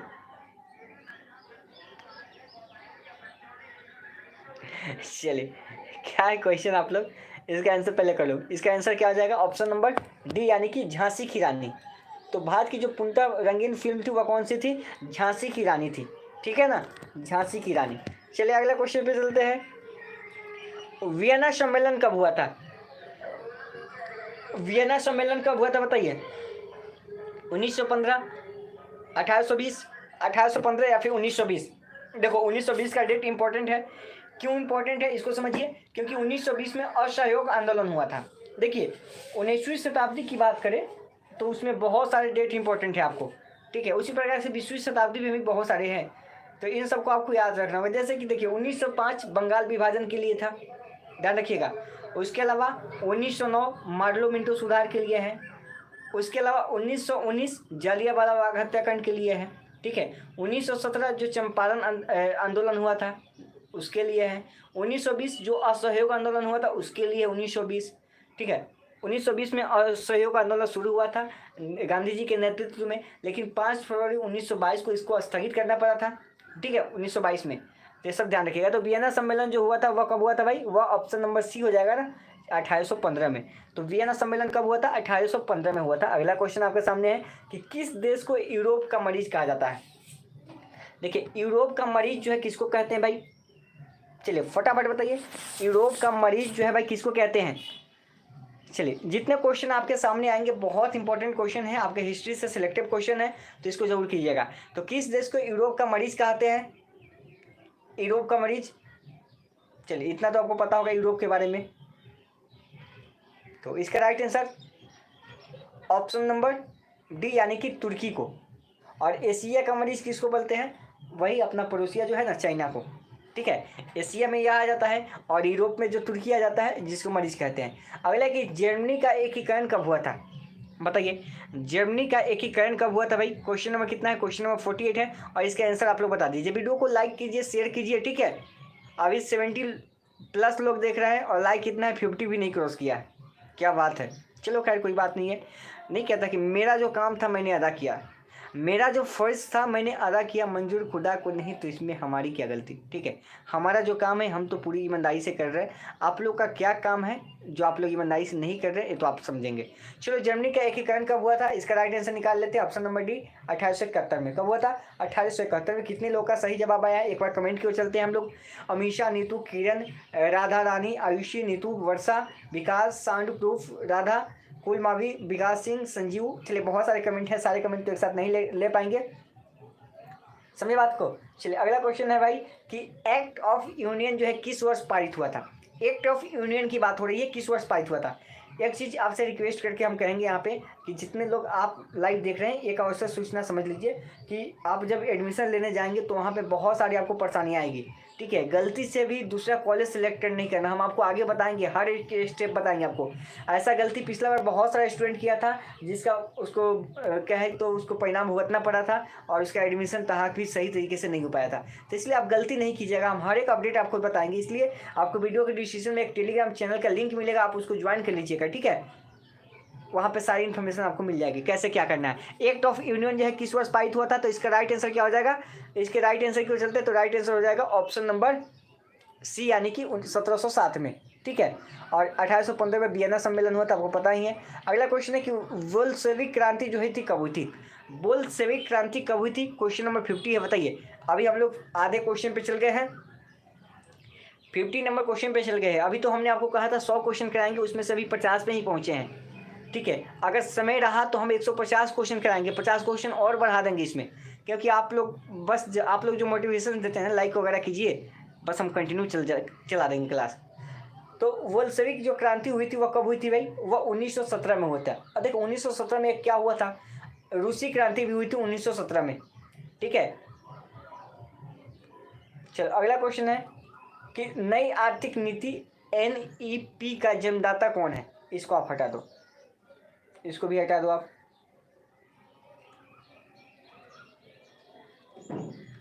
चलो अगला क्वेश्चन आपके लिए कि भारत में अंग्रेजी शिक्षा का शुरुआत किसने किया था। कौन है भाई, सजना जी कौन है, कौन है सजना जी। हेलो मास्टर साहब, हाँ बोलिए बोलिए सर, क्या हाल है। चलिए कहा जाए सर, कैसे हैं आप, ठीक है ना। चलो बताओ आप लोग, भारत में अंग्रेजी शिक्षा का शुरुआत किसने किया था, क्वेश्चन आप बताइए। चलिए आप क्वेश्चन पे ध्यान दीजिए भाई। चलिए नाम बताया जाए, चलिए नाम बताया जाए। जो दो व्यक्ति हैं जो परेशान कर रहे हैं यहाँ पे, उनको सीधे ब्लॉक मारते हैं, आप लोग घरे जाके गिरिएगा। तो भारत में अंग्रेजी शिक्षा का जो सूत्रपात किया था वह किसने किया था, मैकाले ने। कर्जन के बारे में जानते हैं, 1905 में इन्होंने ही बंगाल विभाजन को किया था। बंगाल विभाजन किया था 1905 में, लॉर्ड कर्जन ने ही किया था। यह वायसराय थे, कौन थे, वायसराय थे। और लॉर्ड कर्नवालिस के बारे में जानते हैं, क्या किया था इसने अस्थायी बंदोबस्त को लागू किया था। क्या किया था, अस्थायी बंदोबस्त को लागू किया था 1793 में, ठीक है। कर्नवालिस को जानते हैं कि इसने अस्थायी बंदोबस्त लागू किया था 1793 ईस्वी में। अगला क्वेश्चन है भाई, चलिए मास्टर ब्लास्टर जी, सजना जी, एक सेकेंड। चलिए आप लोग को अगले क्वेश्चन का आंसर कीजिए, तब तक इनको हम इनके घर पे भेज देते हैं, ठीक है। थोड़ा सा ब्लॉक मार देते हैं इज्जत के साथ। अब इज्जत के साथ या बेइज्जत के साथ ये तो समय बताएगा। थोड़ा सा इनको हम निकाल लेते हैं, इनको बाहर निकाल लेते हैं। चलिए अगला क्वेश्चन आपके लिए कि राजा राम मोहन राय को स्वरोकार नहीं था। देखिए राजा राम मोहन राय के चलते आप लोग दुखी भी होंगे, पता है ना। राजा राम मोहन राय के चलते बहुत लोग दुखी है, क्योंकि उन्होंने क्या किया था, मतलब बाल विवाह को भी बंद करवा दिया था, ठीक है। इसलिए अगर बाल विवाह को राजा राम मोहन राय नहीं अगर बंद करवाए होते तो आज भी आप लोग बाल बच्चे वाले होते, ठीक है, सभी के सभी होते। चलिए कहाँ गए भाई, एक सेकेंड, अब बताइए, नाम बता दीजिए, उनको ब्लॉक मार देते हैं। चलिए आप लोग पढ़िए। अब अगर कोई भी अगला आदमी आता है यहाँ पे डिस्टर्ब करने, तो वह 2 सेकंड में ब्लॉक मारा जाएगा, ठीक है। चलिए राजा राम मोहन राय को स्वरोकार नहीं था।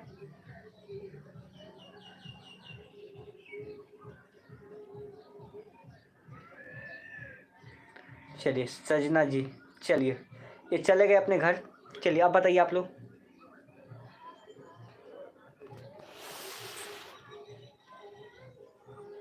ठीक है, चलो खैर देख लेते हैं। अगर एक बार आप लोग बता दीजिएगा, अगर ब्लॉक नहीं हुआ होगा तो फिर हम है ना, ब्लॉक करने के लिए तो हम पड़े हुए हैं, बस जाएंगे कहाँ। चलिए इस क्वेश्चन का आंसर पहले कर लेना। चलिए पहले इस क्वेश्चन का आंसर हम लोग कर लेते हैं। इसका राइट आंसर क्या हो जाएगा, क्वेश्चन नंबर 56 है ना। चलिए इसका राइट आंसर कर लेते हैं, ऑप्शन नंबर आपका सी हो जाएगा, संस्कृत की शिक्षा, ठीक है। राजा राम मोहन राय को स्वीकार नहीं था, वह संस्कृत की शिक्षा स्वीकार नहीं था, ठीक है। चलिए अगला क्वेश्चन आपके सामने है भाई कि जालियांवाला बाग हत्याकांड के लिए कौन सा जनरल उत्तरदायी था, किसने ऑर्डर दिया था गोली चलाने के लिए। जालियांवाला बाग हत्याकांड पता है ना, तो उसमें किसने ऑर्डर दिया था गोली चलाने के लिए, जिसमें लाख मतलब हजारों लोग जो है निहत्थे मारे गए थे, याद है ना आपको।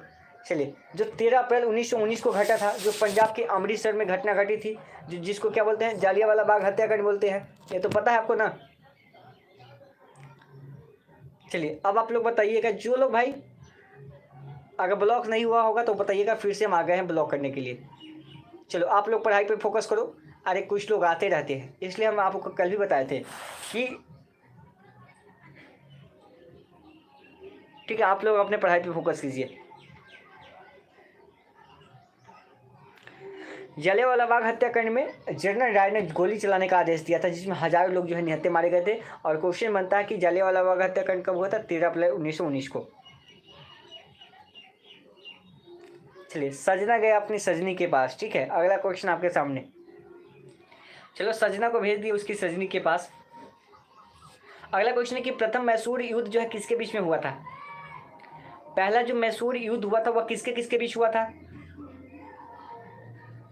इसलिए हम कहते हैं कि देखिए, रास्ते में बहुत विकल्प मिलेंगे भटकाने के लिए, रास्ते में बहुत विकल्प मिलेंगे भटकाने के लिए, बस एक संकल्प ही काफ़ी है मंजिल तक जाने के लिए। तो ऐसे ऐसे लोग परेशान करने आएंगे, आपको भटकाने के लिए आएंगे, बस आपका एक संकल्प होना चाहिए, ठीक है, वही आपको मंजिल तक ले जाके छोड़ेगा। तो चलिए, प्रथम जो मैसूर युद्ध हुआ था वह किसके बीच में हुआ था, वह किसके बीच में हुआ था भाई।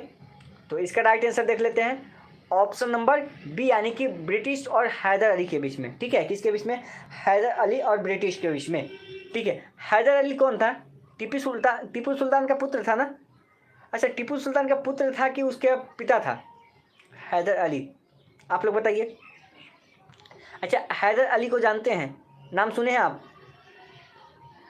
आप बताइए, ठीक है ना। हैदर अली कौन था, टीपू सुल्तान का पुत्र था कि हैदर अली का, हाँ टीपू सुल्तान का ना। देखो, मुझे यह क्वेश्चन थोड़ा सा कन्फ्यूजन कर रहा है, आप लोग देख लीजिएगा इसमें, क्योंकि गलत चीज़ें नहीं बताएंगे, इसमें कन्फ्यूजन है, ठीक है। अब बेटा हो या बाप हो, दो ही में से एक चीज़ हो सकता है। देखिए, बहुत सारा पढ़ने में कन्फ्यूज हो जाता है इंसान, बहुत माइंड में चला जाता है। चलिए अगला क्वेश्चन आपके लिए कि सती प्रथा पर जो किसने रोक लगाया था। चलिए अगला क्वेश्चन बताइए। चलिए, हाँ, फादर ऑफ टीपू सुल्तान हैदर अली। चलिए बहुत अच्छा, हैदर अली जो था किसका, टीपू सुल्तान का पिता था। चलिए, सती प्रथा को किसने प्रतिबंध लगाया था। चलिए बताइए, सती प्रथा को किसने प्रतिबंध लगाया था। क्वेश्चन नंबर कितना है, 59 है। किसने लगाया था सती प्रथा के ऊपर। बहुत अच्छा किया था जिसने भी लगाया था, ठीक है। इसलिए कहते हैं कि अरे मिल ही जाएगी मंजिल उनको, ठीक है, मिल ही जाएगी मंजिल भटकते भटकते ही सही, मिल ही जाएगी मंजिल आपको भटकते ही सही। अरे गुमराह तो वो लोग हैं जो घर से अभी निकले ही नहीं हैं। तो कहने का मतलब कि जो लोग घर से नहीं निकले हैं भाई, मंजिल की तरफ कहाँ से जाएंगे। अब एग्जाम 10 दिन समय बचा हुआ है, अभी भी अगर घर से नहीं निकलिएगा तो फिर कहाँ लेके जाइएगा, कहीं भी चल जाइएगा। चलिए अगला क्वेश्चन आपके सामने कि सती प्रथा पर जो प्रतिबंध लगाया था वो लॉर्ड माउंटबेटन ने लगाया था। किसने, लॉर्ड माउंटबेटन ने लगाया था। अगला क्वेश्चन आपके सामने है कि किस वर्ष में म्यांमार, देखिए इसको हटा दो आप। चलिए अगला क्वेश्चन आपके लिए कि ब्रिटिश सरकार ने बंगाल विभाजन को किस वर्ष किया था। इसको हटा दो क्वेश्चन, ये भी क्वेश्चन हटा दो आप। चलिए अगला क्वेश्चन आपके लिए कि जालियांवाला बाग हत्याकांड कब हुआ था। जो ज़्यादा इंपॉर्टेंट है वही पढ़िए। चलिए बताइए भाई कि जालियांवाला बाग हत्याकांड कब हुआ था। अरे एग्जाम में डरने से क्या मतलब है, डरना नहीं है, डरता वह है इंसान जो कभी मतलब एग्जाम ही नहीं दिया हो, ठीक है ना। चलिए भाई अगला देखते हैं, जालियांवाला बाग हत्याकांड कब हुआ था। 1919 को हुआ था, 13 अप्रैल को, ठीक है। कहाँ पे, अमृतसर में हुआ था। चलिए अगला क्वेश्चन था, देखिए 1911 तक बिहार जो था किसके अंतर्गत था, यानी कि बिहार का विभाजन कब हुआ था, 1911 में हुआ था। उसके पहले बिहार मिलके किस में था। अच्छा, 1911 तक बिहार किसके साथ था। 1911 में बिहार का विभाजन हुआ था ना विभाजन, तो उसमें तो बंगाल, सभी जो बंगाली था, बंगाल महाप्रांत था, उस समय बिहार का विभाजन हुआ था 1911 में, और उसी समय बंगाल विभाजन को रद्द भी किया गया था 1911 में लॉर्ड हार्डिंग द्वितीय के समय में। उस समय जो 1911 में जो वायसराय था उसका नाम था लॉर्ड हार्डिंग द्वितीय था, ठीक है, और 1911 में बंगाल विभाजन को रद्द भी किया गया था। चलिए अगला क्वेश्चन आपके सामने है कि अलीगढ़ जो मुस्लिम विश्वविद्यालय है उसके संस्थापक कौन थे? अलीगढ़ मुस्लिम विश्वविद्यालय के संस्थापक कौन थे बताइए भाई।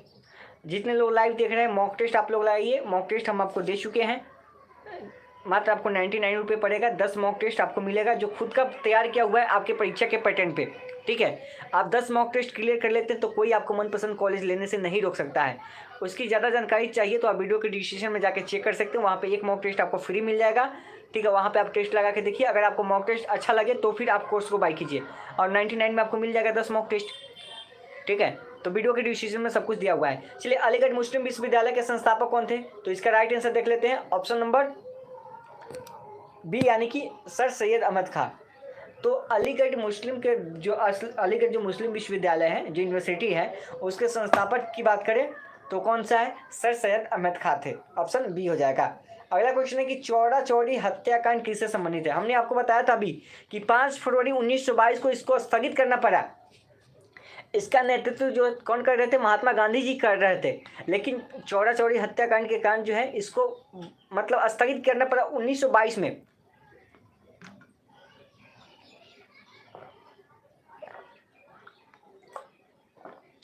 कब करना पड़ा?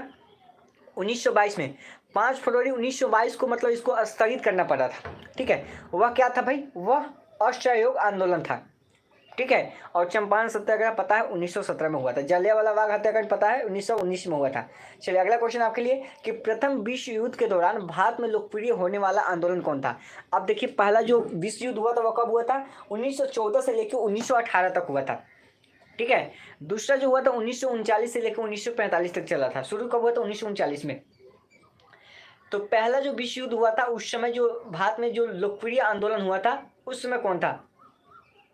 उस समय आंदोलन जो हुआ था वह कौन था? तो उस आंदोलन की बात हम लोग कर रहे हैं ना, तो उसमें होम रूल आंदोलन था। क्या था? होम रूल, ठीक है, जो चर्चित में आया था जो प्रथम विश्व युद्ध चल रहा था उसके दौरान में, ठीक है। ऑप्शन नंबर सी हो जाएगा। चलिए भाई अगला क्वेश्चन देख लेते हैं। भारत में खोजा गया पहला पुराना शहर कौन सा है? तो पुराना शहर कौन सा है जो भारत में खोजा गया है, ठीक है। तो पुराना शहर के बारे में बताइए आप लोग। देखिए मोटिवेशन से पढ़ने में मजा आता है, और आप लोग मोटिवेशन देते हैं ना तो मुझे भी अच्छा लगता है और भी मुझे मेहनत करने का दिल करता है, ठीक है। इसलिए आप लोग भी बोलिएगा कि ना थके अभी पैर ना अभी हिम्मत हारी है, ना थके हैं अभी पैर ना अभी हिम्मत हारी है, अरे हौसला है ज़िंदगी में कुछ करके दिखाने का, इसलिए अभी भी सफ़र जारी है, ठीक है। तो ये चीज़ ध्यान रखिएगा। चलिए नेक्स्ट क्वेश्चन आपके लिए कि भारत में खोजा गया सबसे पुराना शहर कौन सा है? तो उसका राइट आंसर हो जाएगा ऑप्शन नंबर बी यानी कि हड़प्पा हो जाएगा। हड़प्पा शहर सबसे पुराना शहर है, भारत में खोजा गया पुराना शहर हड़प्पा है, ठीक है। चलिए अगला है कि सिंधु घाटी के लोग किस में विश्वास करते थे? सिंधु घाटी के जो लोग थे भाई वह किस में विश्वास करते थे? सिंधु घाटी के लोग जो है किस में विश्वास करते थे? तो अगला क्वेश्चन हो जाएगा, इसका राइट आंसर हो जाएगा ऑप्शन ए यानी कि मातृशक्ति में। बहुत अच्छा। चलिए कमेंट तो पढ़ने का दिल कर रहा है आप सभी का, लेकिन क्या करें इतने ना सारे कमेंट तेज़ी से निकल रहे हैं कि आप पढ़ नहीं पा रहे, ठीक है। लास्ट में पढ़ेंगे, पहले क्वेश्चन कर लेते हैं। कमेंट उतना ज़रूरी नहीं है जितना आपका क्वेश्चन ज़रूरी है, ठीक है। आप लोग से बात करेंगे बिल्कुल, ठीक है। आप लोग को टाइम भी देंगे, आप लोग से बातें भी करेंगे, आप लोग की समस्या भी सुनेंगे, तब तक आप अगले क्वेश्चन का आंसर कीजिए कि आर्य शब्द जो है इसका अर्थ क्या होता है? आर्य शब्द जो है इसका अर्थ क्या होता है? आर्य लोग जो थे मध्य एशिया से आए थे, तो आर्य शब्द का शाब्दिक अर्थ क्या होता है बताइए? आर्य शब्द का शाब्दिक अर्थ क्या होता है? श्रेष्ठ या कुलीन होता है। क्या होता है? श्रेष्ठ या कुलीन। अगर आपने ऑप्शन बी सिलेक्ट किया है तो बिल्कुल ही आपका आंसर बिल्कुल सही है, यानी कि श्रेष्ठ या कुलीन। जितने लोग लाइव देख रहे हैं वीडियो को कम से कम लाइक कीजिए, अभी भी बहुत कम है लाइक की बात करें तो। चलिए अगला क्वेश्चन है कि देखिए वैदिक काल के लोगों को किस फसल का ज्ञान नहीं था ये बताइए। देखिए वैदिक काल में भी हम लोग आ गए, तो वैदिक काल के लोगों को किस चीज़ का ज्ञान नहीं था? चावल का, गेहूं का, तंबाकू का, या फिर सभी का?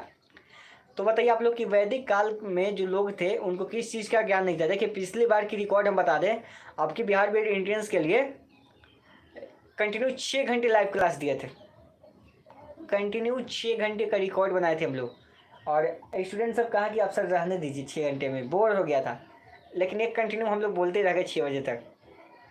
6 घंटे क्लास कंटिन्यू चला था। 12 बजे या 2 बजे क्लास हम लोग स्टार्ट किए थे, रात को 8 बजे शायद बंद किए थे हम लोग। कंटिन्यू क्लास चला था। और अब की बार भी अगर नेटवर्क दगा ना दे तब की 6 क्या 8 घंटे की क्लास हम लोग रिकॉर्ड बनाएंगे। चलिए बताइए, तो निम्नलिखित में से किस फसल का ज्ञान वैदिक काल के लोगों का नहीं था? तो इसका राइट आंसर क्या हो जाएगा? ऑप्शन नंबर आपका सी हो जाएगा, यानी कि तंबाकू का। देखिए तंबाकू में कौन सा उत्तेजित पदार्थ होता है, ये भी क्वेश्चन यहाँ से बन जाता है। निकोटीन होता है, ठीक है। चाय में थीन होता है और तंबाकू में क्या होता है? निकोटीन होता है। ये उत्तेजित पदार्थ है। अगला है कि वैदिक गणित का महत्वपूर्ण अंग क्या है? चलिए वैदिक गणित का महत्वपूर्ण अंग क्या है? तो इसका आंसर हम कर देते हैं, क्या हो जाएगा? शून्य सूत्र हो जाएगा। अगला क्वेश्चन आप लोग कीजिएगा, ठीक है। चलिए अगला क्वेश्चन आपके सामने है कि किस वेद में प्राचीन वैदिक युग की संस्कृति के बारे में जानकारी दी गई है? देखो क्वेश्चन 2018 में क्वेश्चन पूछा गया था कि सबसे प्राचीन वेद कौन सा है। 2018 का क्वेश्चन पूछा हुआ क्वेश्चन है कि 2018 में पूछा गया था कि सबसे प्राचीन वेद कौन सा था, तो ऋग्वेद था। सबसे बाद का वेद कौन सा था, तो अथर्ववेद था, ठीक है। वेद कितने होते हैं? तो वेद जो है 4 प्रकार के होते हैं, ऋग्वेद, सामवेद, यजुर्वेद और अथर्ववेद। तो कहता है कि किस वेद में प्राचीन वैदिक युग की संस्कृति के बारे में बताया गया है? तो वह है ऋग्वेद, क्योंकि सबसे पुराना वेद ऋग्वेद ही है। तो प्राचीन वैदिक युग की बातें करें तो सबसे पुराना किसमें है? ऋग्वेद में ही है। चलिए देखिए अथर्ववेद में क्या होता है? जादू टोना होता है, ठीक है। जादू टोना के बारे में अगर बातें आए तो वह अथर्ववेद में होता है, ठीक है। और सामवेद को क्या बोलते हैं? संगीत का जनक कहते हैं। देखिए क्वेश्चन ध्यान रखिएगा, सामवेद को क्या बोलते हैं? अच्छा सामवेद में है संगीत का जनक। बताइए कौन है भाई? पगला गाड़ी। हालत खराब है। देखिए गर्मी बहुत है, देखिए गर्मी बहुत है, कंटिन्यू बोलना थोड़ा सा दिक्कत होता है। चलिए नाम बताइए, जो भी आए हैं भाई उनका नाम बता दीजिए। चलो कोई बात नहीं, हार नहीं माननी है। चलिए सामवेद जो है संगीत से संबंधित है, यानी संगीत का जनक कहा जाता है। चलो वेदों की संख्या कितनी है तो आपको पता, अभी बताए ना कि वेदों की संख्या 4 है, ठीक है। सबसे प्राचीन ऋग्वेद, सबसे बाद का अथर्ववेद। अगला क्वेश्चन है भाई आपके सामने कि ऋग्वेद जो है आर्यों का मुख्य व्यवसाय क्या है? चलो ऋग्वैदिक आर्यों का जो मुख्य व्यवसाय था वह क्या था? चलिए सर कोको कोला पी लीजिए। चलिए कोको कोला वाला गाना तो इतना ना हिट हुआ कि ट्रेंडिंग में चल रहा था, हर जगह पूरे दुनिया में छा गया। इसलिए हर कोई जो है कोको कोला, देखिए कोको कोला जो विदेशी कंपनी में था, इसलिए बाकी जगहों के लोग भी क्या कर रहे थे ना, वे लोग भी इस चीज़ को समझ रहे थे कोको कोला के बारे में, तो सब जगह छा गया। ऐसा ऐसा सॉन्ग होता है। चलिए कोई बात नहीं, जहाँ देखो वही बज रहा है, हर जगह वही छाया हुआ है ना। देखो थोड़ा सा आप लोगों का मूड फ्रेश भी होना चाहिए, कंटिन्यू आप पढ़ते नहीं रहो, ठीक है। थोड़ा सा मूड फ्रेश होना भी जरूरी है आपका। चलो इसका आंसर कर लेते हैं, ऑप्शन बी हो जाएगा, पशुपालन हो जाएगा। देखो ऋग्वैदिक जो आर्य थे उनका काम क्या था? चलिए कोको कोला टू, देखिए कोको कोला टू कर रहा है क्या? चलो खैर पशुपालन था, इसका ऑप्शन बी हो जाएगा। चलिए अगला क्वेश्चन है कि भारतीय संगीत का जनक किसे कहते हैं? ये तो पता है ना आपको। चलो भाई इसका आंसर बता दो आप लोग कि भारतीय संगीत का मतलब, जिसको अभी बोले ना कि संगीत का जनक कहते हैं, किस वेद को कहते हैं? अभी हम क्वेश्चन का आंसर बता ही दिए थे। चलिए भाई थोड़ा सा कमेंट पे ध्यान देते हैं, कहाँ गया कमेंट? मेरा वीडियो तो थोड़ा सा रुक गया। चलिए बताइए संगीत का जनक किसे कहते हैं? कौन सा वेद है?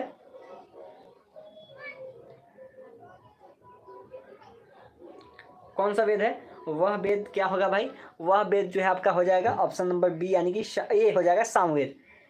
अच्छा संगीत का जनक वाला वेद कौन सा है? वही तो है, सामवेद है, अभी बताए थे ना। और देखो जादू टोना जो होता है वो अथर्ववेद में होता है। नहीं कहते किसी जादू टोना के, किसी के जादू टोना मतलब कोई जादू टोना कर दिया तो किस में करता है? जादू टोना जो कहता है अथर्ववेद में होता है। नहीं कहता कि बच के रहना, जब दुर्गा पूजा आता है तो उसमें कि काजल लगा लो नहीं तो क्या होगा, जादू टोना कर देगा। तो वो सभी जो अथर्ववेद में होता है आपका, ठीक है।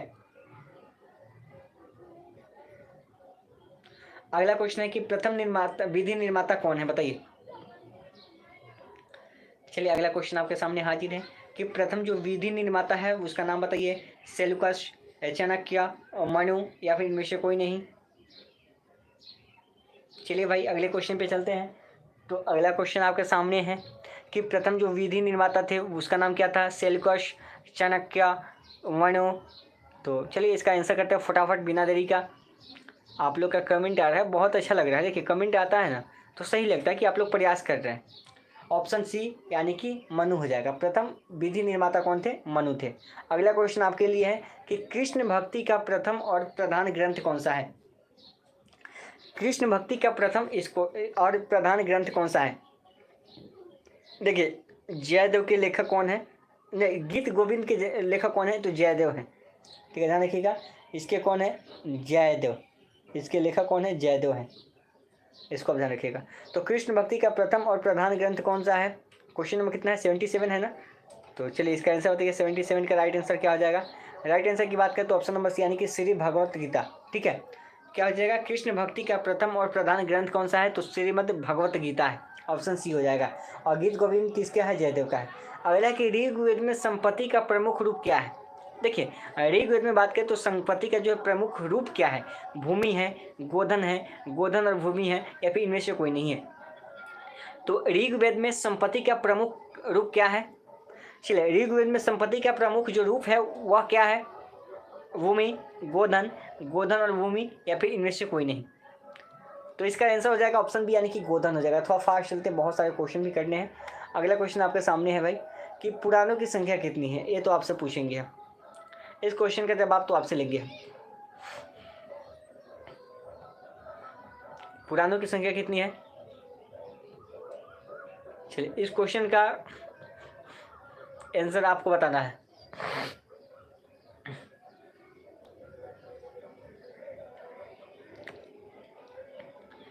चलिए पुराणों की संख्या कितनी है तो 18 है।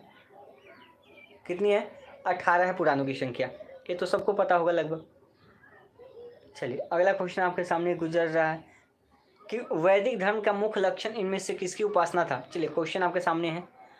चलिए कोई डिस्टर्ब नहीं ना कर रहा। अगर कोई डिस्टर्ब कर रहा होगा तो आप लोग बताइएगा, हम उसको बाहर करेंगे। हमें तो नहीं दिख रहा है कि कोई डिस्टर्ब कर रहा है। अगर आपको दिख रहा है कि कोई व्यक्ति आके यहाँ पे डिस्टर्ब कर रहा है तो आप बता दीजिएगा मुझे। हम उनको मतलब स्वागत के साथ घर भेजेंगे, इज्जत के साथ। चलिए वैदिक धर्म का मुख्य लक्षण इसमें से किसकी उपासना था तो इसका आंसर हो जाएगा ऑप्शन नंबर बी यानी कि प्रकृति का। ठीक है, किसकी प्रकृति का यानी कि नेचर का। ठीक है, चलिए अगला क्वेश्चन आपके सामने है किस देवता के लिए ऋग्वेद में पुरंदर शब्द का प्रयोग हुआ है। देखिए पुरंदर शब्द का प्रयोग जो है ऋग्वेद में किस देवता के लिए किया गया है।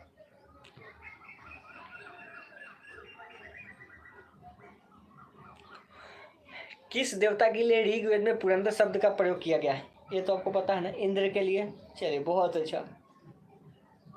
किसके लिए भाई, इंद्र के लिए। Option B. चलिए अगला क्वेश्चन आपके सामने आया है कि शल्व सूत्र जो है किस विषय से संबंधित है।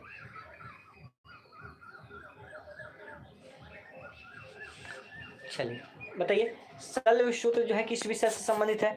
पुस्तक है, गणित से, संस्कृत से, ज्योतिष से या फिर ज्यामिति से।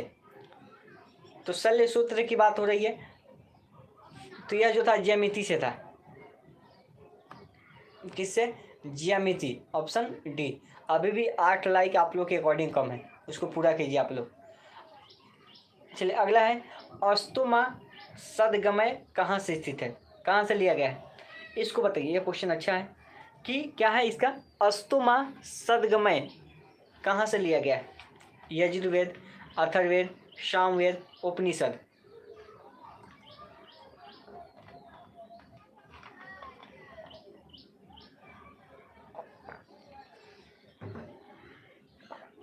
चलिए तो यह कहाँ से लिया गया है, यह ऋग्वेद से लिया गया है। अस्तोमा सदगमय कहाँ से लिया गया है, ऋग्वेद से लिया गया है। अगला क्वेश्चन आपके लिए है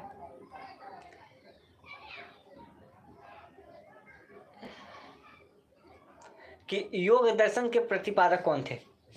बताइए योग दर्शन के प्रतिपादक कौन थे। क्वेश्चन नंबर कितना है क्वेश्चन नंबर आपका 86 है और इसका आंसर बताइए कि योग दर्शन के जो प्रतिपादक थे वह कौन थे। लगभग सभी को इसका आंसर पता होगा। नहीं, विदुर नहीं थे भाई। देखिए, आप लोग जब भी आंसर दीजिएगा तो कम से कम क्वेश्चन नंबर डालिए ताकि पता चले कि आप लोग का कमेंट जो है कौन से आंसर के लिए। बताइए आप लोग कि योग दर्शन के प्रतिपादक कौन थे। तो उनका नाम था पतंजलि था। योग, अब याद रखिएगा, योग योग योग कहते हैं ना, तो योगा बाबा कौन है ये तो पता ना, रामदेव बाबा है ना। तो योग दर्शन के उनका यथी क्या है, उनका फैक्ट्री जो चलता है पतंजलि चलता है। तो योग दर्शन के प्रतिपादक कौन हो गया, पतंजलि। चलिए भाई, अगला क्वेश्चन देखते हैं कि उपनिषद पुस्तकें किससे संबंधित है। जो उपनिषद पुस्तकें हैं वह किससे संबंधित है, दर्शन से, धर्म से, योग से, या फिर इनमें से कोई नहीं।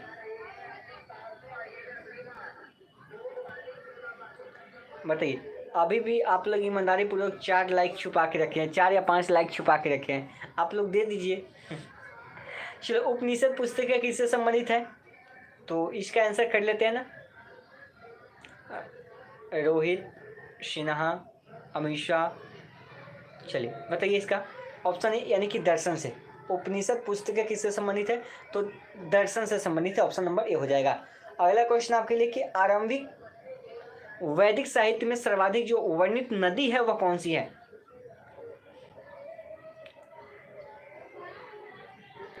चलिए 100 ही क्वेश्चन करवा के रहने देंगे, देख लेते हैं पहले 100 तक पहुंचते हैं ना, तो वहां आप लोग से हम बात कर लेंगे। अगर आप लोग करना चाहेंगे तो 50 करवाएंगे, नहीं तो 100 पे ही छोड़ देंगे। ठीक है, पहले 100 तक तो कर लें। तो आरंभिक वैदिक साहित्य में सर्वाधिक वर्णित नदी जो थी वह कौन सी थी, इसका PDF हम आपको दे देंगे।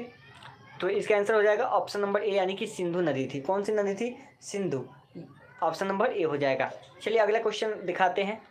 अनुराधा, शानु, कोल, माविक, कार्तिक, अमित, नीतू सिंह, राधा, क्या है, और भी बहुत सारे नाम है, शिवम, प्रीति। चलिए अगला क्वेश्चन आपके सामने है कि कर्म का सिद्धांत किससे संबंधित है। चलिए बताइए, कर्म का सिद्धांत जो है किससे संबंधित है। आज संडे है, ठीक है, अच्छा भी लग रहा है कि सभी लोग फ्री है, क्लास ले रहे हैं, अच्छी बात है, ऐसे ही डेली।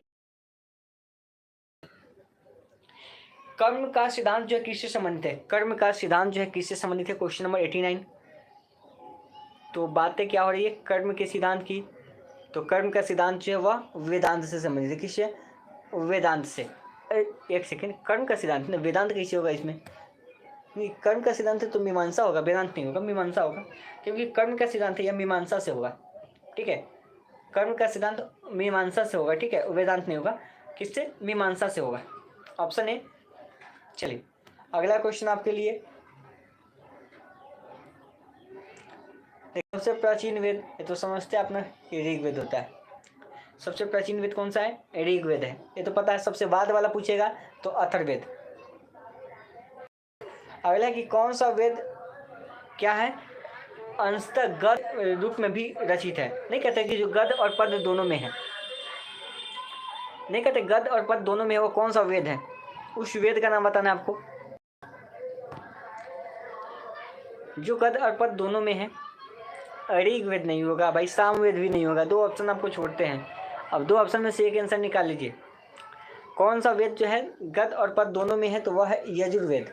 कौन सा है, यजुर्वेद हो जाएगा, यानी ऑप्शन नंबर क्या हो जाएगा, ऑप्शन नंबर डी हो जाएगा आपका। क्या हो जाएगा, यजुर्वेद। अगला क्वेश्चन आपके सामने निकला कि कौन सी स्मृति जो है प्राचीनतम है, सबसे पुरानी जो स्मृति मानी जाती है वो कौन सी मानी जाती है। सबसे पुरानी स्मृति की बात हो रही है, अब स्मृति रानी की बातें नहीं कीजिएगा आप लोग, स्मृति की बातें हो रही है, नहीं तो आप लोग स्मृति रानी की बातें करने लगिएगा।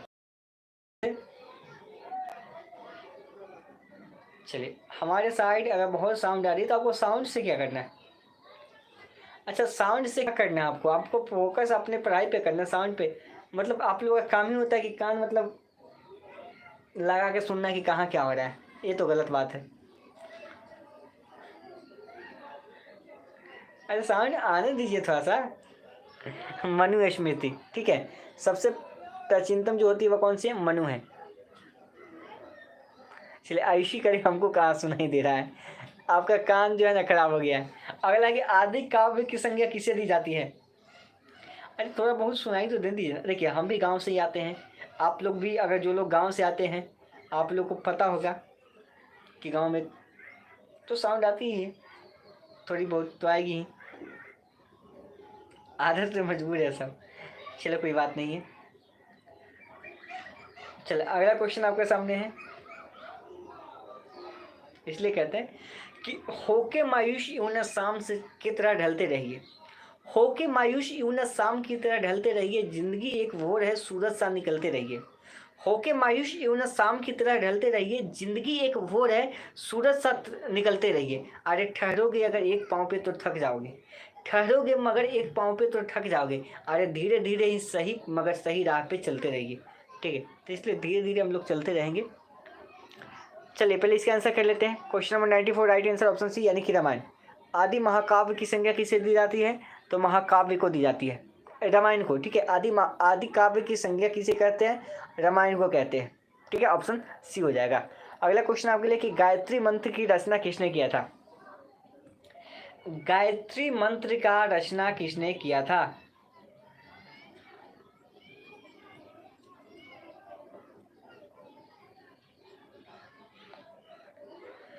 चलिए कुल मिराज बोल रहे हैं कि सर पड़ोसिया के घर के हल्ला का ज़्यादा अच्छा लगता है, इंटरटेनमेंट होते रहता है। देखिए पढ़ाई कभी भी आप लोग कहें ना कि सीरियस होकर नहीं पढ़िए। ठीक है, थोड़ा बहुत मूड आपका फ्रेश भी होना चाहिए। मान लीजिए हल्ला भी आ गया, थोड़ा बहुत साउंड आ गया, तो उससे आपका माइंड जो है थोड़ा सा मतलब रिफ्रेश हो जाता है, हंसी भी आ जाता है कभी कभी। ठीक है, वो सिन्हा इतना ज़ोर से ना हंसा, ठीक है, तो इतना अच्छा से आप हंसीएगा तो आसपास वाला सुन के बेहोश हो जाएगा, तो फिर मुफ्त में आपको मतलब लेना का देना पड़ जाएगा। समझे बात को? तो इसलिए इतना अच्छा मत हंसिए, आपकी हंसी इतनी अच्छी है कि सामने वाला सीधे बेहोश हो जाएगा, इतना जोर जोर से हंसिएगा तो। चलिए गायत्री मंत्र जो है किस, अरे हम भूल भी जा रहे हैं, गायत्री मंत्र की रचना जो है किसने की थी ये बताइए। क्वेश्चन नंबर 95 बी यानी कि विश्वामित्र ने। तो गायत्री मंत्र की रचना किसने किया था? विश्वामित्र ने किया था, ऑप्शन नंबर बी हो जाएगा। चलिए अगला क्वेश्चन आपके सामने है, किस वस्तु के उत्पादन में सर्वप्रथम थे? चलिए अब इसी में कोई पढ़ने लगना कि मंगलम भगवान विष्णु मंगलम गुरुध्वजा, ऐसा मतलब श्लोक नहीं पढ़ना शुरू कर देना इसमें सब बहुत ही आ रहा है ना। चलिए बताइए, हड़प्पा वासी जो है किस वस्तु के उत्पादन में मतलब अग्रणी थे, जिसको बोल सकते हैं हम लोग पहले थे? वह था कपास में। किस में? हड़प्पा वासी जो थे कपास के उत्पादन में अग्रणी था, कपास को ज़्यादा उपजाते थे। ठीक, चलिए नेक्स्ट। सिंधु सभ्यता में स्थित है। देखिए मोहनजोदारो को मृतकों का टीला कहते हैं, मोहनजोदारो को क्या बोलते हैं? मृतकों का टीला बोलते हैं, इसको ध्यान रखिएगा। और मोहनजोदारो में एक विशाल स्नानागार पाया गया है, समझे? तो सिंधु सभ्यता का कौन सा स्थान भारत में स्थित है? तो लोथल जो है गुजरात में है ना, यह भारत में स्थित है, बाकी सब पाकिस्तानिया का नहीं है। चलिए नेक्स्ट, नंद वंश का संस्थापक किसे माना जाता है? नंद वंश का संस्थापक किसे माना जाता है बताइए। क्वेश्चन नंबर 99 है और इसका आंसर बताइए। नंद वंश का संस्थापक किसे माना जाता है? 1.5 घंटे आपका कंप्लीट हुआ, बताइए। 1.5 घंटे से क्लासेस कर रहे हैं हम लोग। तो नंद वंश का संस्थापक किसे माना जाता है? ये तो पता है ना, महानंदिनी को। किसको? अच्छा एक सेकंड,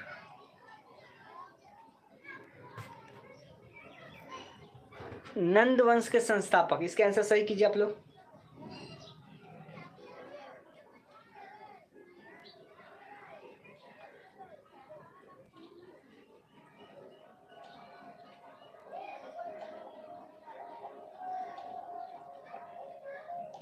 नंद वंश का संस्थापक पूछ रहा है। अच्छा इसका महानंद पंथ होगा ना? देखिए इसमें ऑप्शन नहीं है ना। देखिए अगर नंद वंश की स्थापना की बात करें तो महापद क्या है, पद्म नंदन थे। ठीक है, इन्होंने स्थापना किया था। नंद वंश का संस्थापक कौन था? महानंद पंदम, क्या था उसका नाम? पदम नंद, ठीक है। ऑप्शन नहीं दिया इसमें। चलिए अगला क्वेश्चन देखते हैं, इसको ध्यान रखिएगा, इसमें ऑप्शन नहीं है। सिकंदर ने भारत पर कब आक्रमण किया था? सिकंदर ने भारत पर आक्रमण कब किया था भाई? ये तो पता है आप लोग को, बता भी दीजिए। सिकंदर ने भारत पर आक्रमण कब किया था? इजी है ना? चलिए बहुत अच्छा क्वेश्चन है और आसान क्वेश्चन है। कब किया था? 326 में।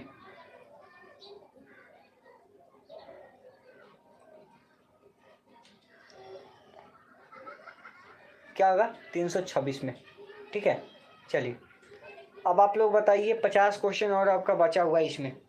आप लोग जैसे कीजिए वैसे किया जाए। आप लोग अगर करना चाहेंगे तो करा दिया जाएगा।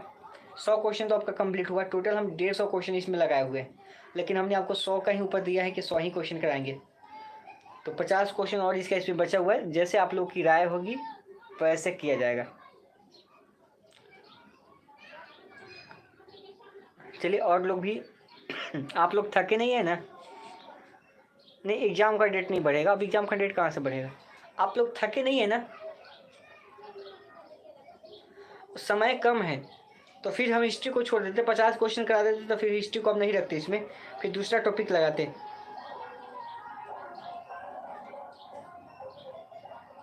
समझे बात को?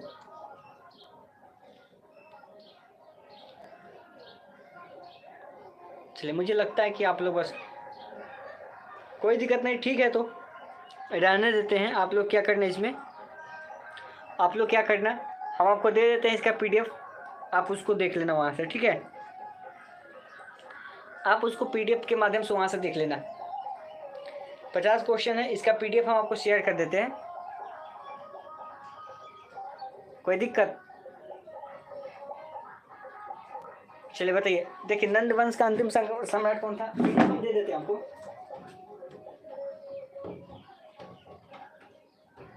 PDF तो हम आपको दे ही देंगे ना। चलिए PDF हम आपको शेयर कर देते हैं, या फिर टाइम मिलेगी तो करवा देंगे, या जब हम रिकॉर्डेड वीडियो डालेंगे तो वहाँ पे कर देंगे।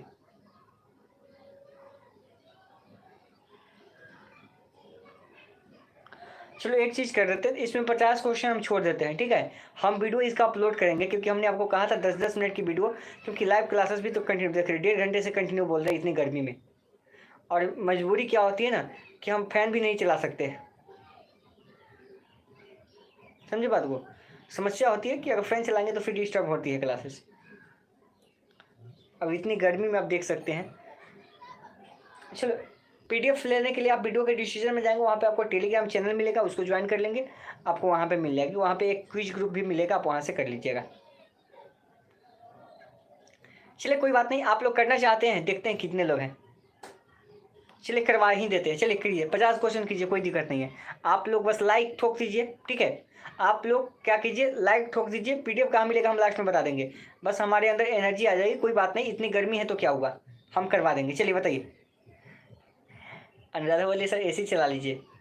गरीब लोग के पास AC कहाँ से जाएगा, यहाँ पे फैन नहीं है मेरे पास, ये जो AC के पीछे पड़ी हुई है। चलो पहले अभी यहाँ पे क्वेश्चन करो आप लोग।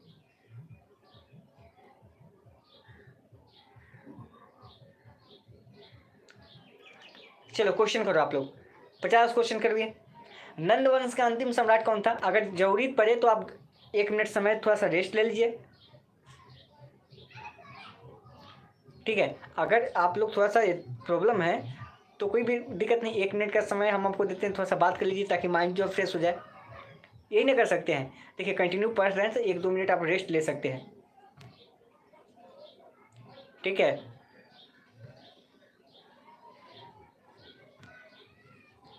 चलिए बताइए।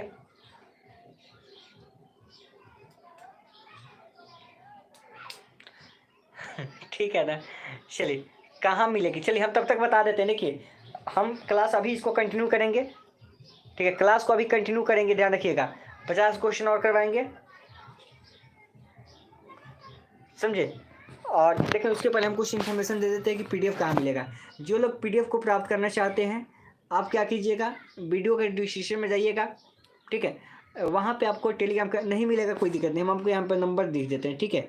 आप क्या कीजिएगा, इस नंबर पे व्हाट्सअप कर दीजिएगा, ठीक है, और बोल दीजिएगा कि सर हमको पीडीएफ चाहिए, उस ग्रुप में आपको ऐड कर दिया जाएगा, ठीक है। देंगे आप वहाँ से ऐड हो जाइएगा, ठीक है। और ध्यान दीजिए, लोग लाइव देख रहे हैं, सिर्फ पीडीएफ से आपका काम नहीं चलने वाला है। अगर हमारा राय मानिए तो आप मॉक टेस्ट जो हम आपको 10 जो दिए हैं मॉक टेस्ट, आप उसको लगाइए। अगर आप उसको लगाते हैं तो ही आपको ज़्यादा फायदा, ठीक है। उसका लिंक आपको मॉक टेस्ट का एक वीडियो के डिस्क्रिप्शन में मिलेगा, या फिर आपके स्क्रीन पे भी शो हो रहा होगा। देखिए आप स्क्रीन पर जब आप देखेंगे तो वहाँ पे भी आपको स्क्रीन पे भी शो हो रहा होगा टेस्ट, तो उसको आप एक फ्री दे सकते हैं। अगर बाई करना चाहते हैं तो 10 मिलेगा, जो खुद का बनाया हुआ है 99 रुपीज़ में मिलेगा, मात्र 99 में मिलेगा। जो खर्च है सिर्फ बनवाने का वो हम आपसे ले रहे हैं, ठीक है। तो इस नंबर पे आप पेमेंट करके भी आप ले सकते हैं। पेमेंट करके इसका स्क्रीनशॉट भेजिएगा व्हाट्सएप पे, और वहाँ पे आप अपना ईमेल आईडी भेज दीजिएगा, अपना नाम लिख दीजिएगा, बोलिएगा कि सर मुझे मॉक टेस्ट चाहिए, तो आपको उस ग्रुप में आईडी कर दिया जाएगा। टेलीग्राम नंबर जरूर भेजिएगा, ठीक है। चलिए खैर, और यहीं से आपको सब कुछ मिल जाएगा। चलिए अब आते हैं क्वेश्चन पे। जिनको ऐड होना होगा आप यहाँ पे मैसेज कर दीजिए, मुझे हम ऐड कर देंगे।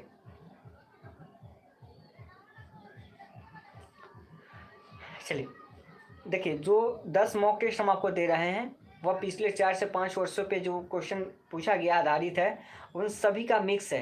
इजी भी है उसमें, और मीडियम भी है, और हार्ड भी है, सभी तरीके हैं। कहीं से भी क्वेश्चन आपका आएगा तो क्वेश्चन उससे बाहर नहीं जाएगा, इसलिए आप उस मॉक टेस्ट को लगाइए।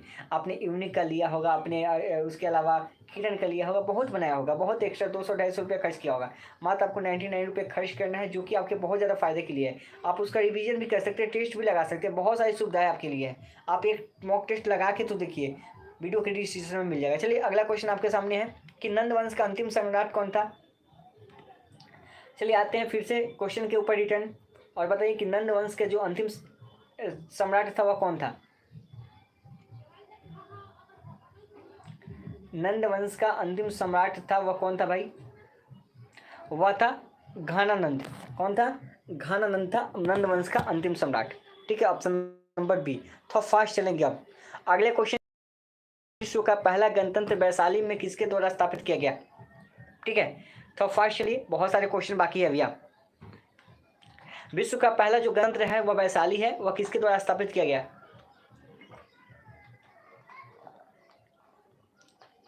लिच्छवी। किसके द्वारा, लिच्छवी के द्वारा, ठीक है। Option B. चलिए नेक्स्ट क्वेश्चन। चलिए आप लोग क्लास करते रहिए। अगला कि पहला जो है ईरानी शासक जिसने भारत के कुछ भाग को, इसको हटा दो आप। चलिए त्रिपिटक किससे संबंधित है। हाँ कौन आ गया, पगला कौन है, पगला का नाम बताइए आप लोग।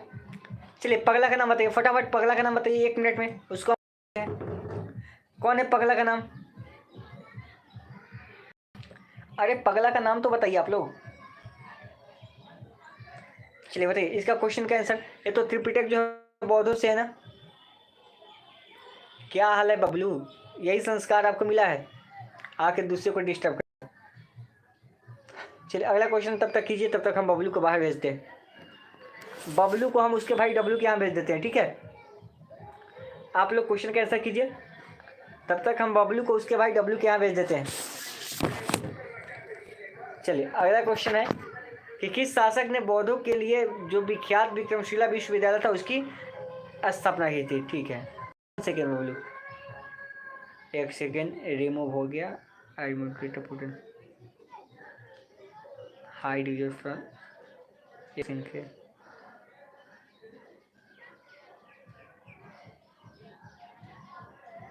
क्या होगा, 1 सेकेंड, इसको रिमूव करना है ना। चलिए इसको हम कर दिए, अब शायद इसका मैसेज नहीं आएगा, ठीक है। अब इसको हम मार दिए ब्लॉक, अब इसका मैसेज नहीं आएगा। चलिए अगला क्वेश्चन कीजिए। चलिए इसका मैसेज भी डिलीट हो गया होगा, और शायद देखिए तो आप लोग को दिख रहा है क्या, आप लोग को इसका मैसेज नहीं ना दिख रहा है। डिस्टर्ब करने आ जाता है, कुछ ना कुछ जो होता है ना फालतू डिस्टर्ब करने आ जाता है।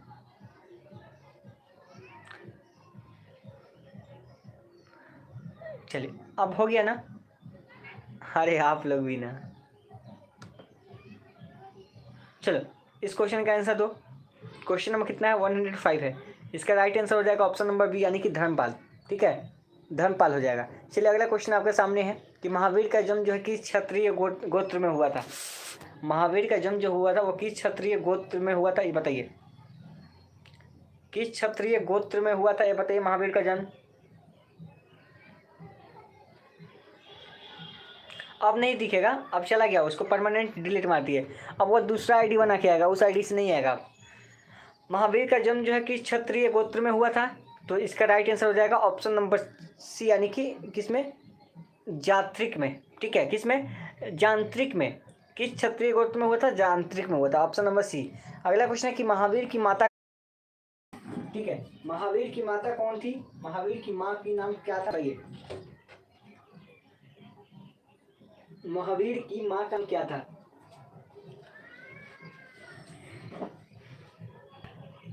महावीर की माता कौन थी, कौन थी, त्रिशला थी। कौन थी, त्रिशला। और यशोदा किसकी थी, वह कृष्ण की थी। ठीक है, अगला है जो विश्वविद्यालय था वह कौन था, सबसे पुराना विश्वविद्यालय कौन था, सबसे पुराना विश्वविद्यालय कौन था बताइए आप लोग, ये तो पता है।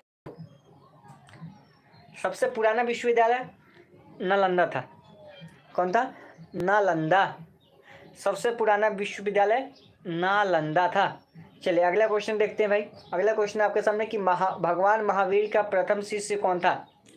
भगवान महावीर का प्रथम शिष्य जो था कौन था, जमाली, यशोद, प्रभास। तो भगवान महावीर का पहला शिष्य कौन था। देखिए 15 से 20 लोग रिटर्न चले गए, वे लोग ज़्यादा पढ़ लिए थे। हमने शुरू में कहा था कि जो क्लास है आपका पूरा देखिएगा तो ही फायदा होगा, आधा अधूरा देखने से कोई फायदा नहीं होने वाला है। तो भगवान महावीर का जो शिष्य था उसका नाम था जमाली। क्या था उसका, जमाली नाम था। ऑप्शन नंबर क्या हो जाएगा, ए हो जाएगा।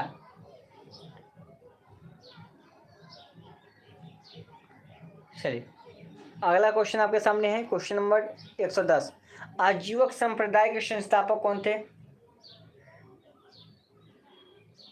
आजीवक संप्रदाय के संस्थापक कौन थे। चलिए बबलू के जगह पर, यानी कि फिर बबलू जो है बीबू बन के आया है, आई एम बैक। ठीक है, बबलू जो है क्या बन के आया है, बीबू। चलो क्या बात है, आ जाओ, तुम्हारे स्वागत में तुम बैठे हुए हैं। ठीक है, अब की बार ऐसा निकाल के फेंकेंगे कि फिर घर न घर का रहोगे ना घाट का, समझे। हम की कहीं का नहीं रहने देंगे, न घर का रखेंगे न घाट का रखेंगे। चलिए बताइए आप लोग इसका आंसर करो। ठीक है, जाने दो वैसे लोग को, उस पर फोकस मत करो। चलिए बताइए आजीवक संप्रदाय के संस्थापक कौन थे। तो इसका राइट आंसर हो जाएगा ऑप्शन नंबर क्या होगा भाई, बी, यानी कि मखली गोसाल। क्या हो जाएगा, मखली गोसाल हो जाएगा, ऑप्शन नंबर डी, बी। ठीक है, अगला क्वेश्चन आपके लिए है कि तैमूर, इसको हटा दो आप, लोदी वंश का संस्थापक कौन था। लोदी वंश का संस्थापक कौन था ये बताइए आप। लोदी वंश का संस्थापक, चलिए लोदी वंश का संस्थापक कौन था।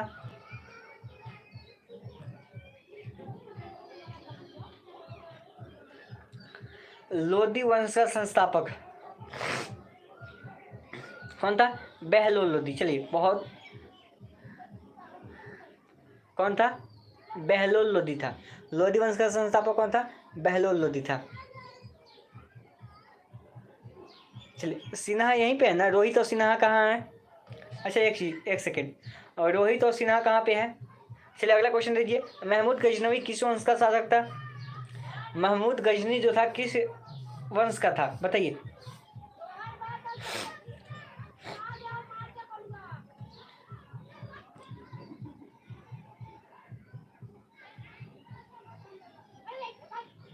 इसको बहुत लव करने का मन है ना। चल भाई तुम्हें बहुत लव करने का मन है ना, लव करने का मन नहीं, इसको लवर लवर करता है खाली। 1 सेकेंड, इसको बहुत लव करने का मन है। तू निकल पतली गली से, कहाँ गया, हाई डिवीजन पर। चलो निकल गया, फिर से इसको बाहर कर दिए, इसको लव का बीमारी पकड़ लिया है। चलो अगला क्वेश्चन करो, महमूद गजनवी किस वंश का था।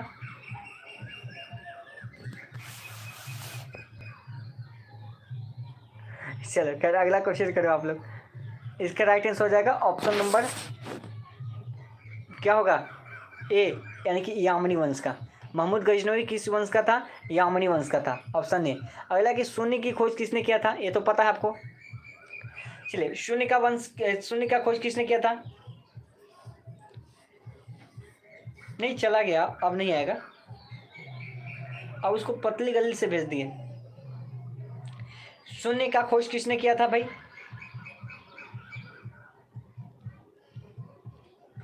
आर्यभट्ट ने किया था। ठीक है, ये तो पता है आपको शून्य के बारे में। चलिए, अगला क्वेश्चन आपके सामने कि प्राचीन भारत में निम्न में से कौन सा जो है विद्या स्थान का केंद्र माना जाता था? विद्या अध्ययन का केंद्र जो है किसको माना जाता था पुराने समय में? अब एक चीज़ ध्यान रखो, यहीं पे आप बस आपका क्लास ऑफ होगा। 1 सेकेंड, आपका फ़ोन ही डिस्चार्ज हो गया, 3% पे आ गया, पता ही नहीं चला। 1 सेकेंड देखने दो, कहीं चार्जर इसका मिल जाए तो हम लगा देते हैं। थोड़ा सा इंतज़ार करो, थोड़ा सा वेट करो आप लोग। चार्जर कहीं मिल जाए तो इसको हम चार्ज में लगा देते हैं ताकि आपको क्लास चल जाए।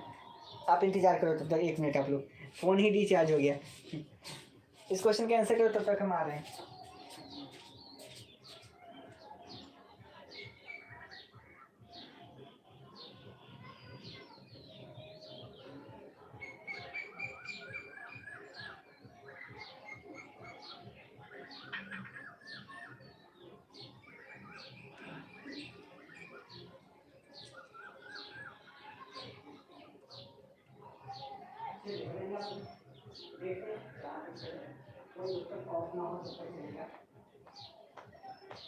ध्यान ही नहीं था, कंटिन्यू क्लास चल रहा था, मुझे पता ही नहीं था कि चार्ज था, चार्ज है कि नहीं। चलिए खैर देखते हैं।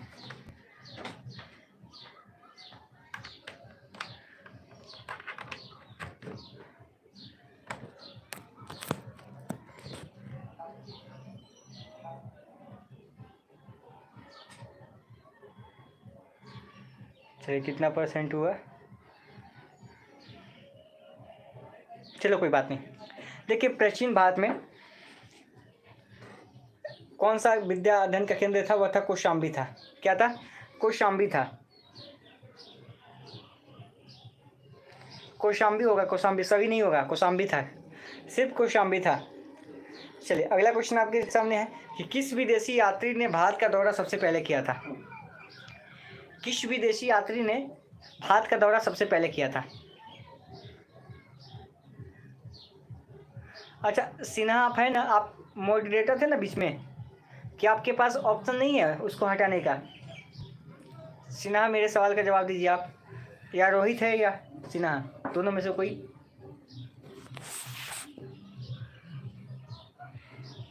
आप मॉडरेटर में थे ना वहाँ पे, पिछली बार आपको बनाए थे। चलिए, किस विदेशी यात्री ने भारत का दौरा सबसे पहले किया था? सिन्हा का काम तो नहीं है, हंस रहा है बहुत ज़्यादा। इसका आंसर हो जाएगा ऑप्शन नंबर बी, यानी कि मेगास्थनीज। कौन था भाई? मेगास्थनीज था। ये सब मजाक निकाल रहा है। चलिए, अगला क्वेश्चन आपके सामने है कि किस व्यक्ति को द्वितीय अशोक कहा जाता है? द्वितीय अशोक किसे कहा जाता है बताइए? कौन सा व्यक्ति है जिसे द्वितीय अशोक कहा जाता है? क्वेश्चन नंबर 117, किस व्यक्ति को द्वितीय अशोक कहा जाता है?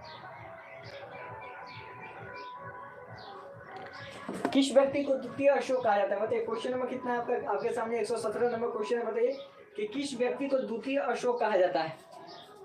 तो इसका राइट आंसर बताइए। क्वेश्चन नंबर 117 का राइट आंसर हो जाएगा ऑप्शन नंबर ए, यानी कि हर्षवर्धन को।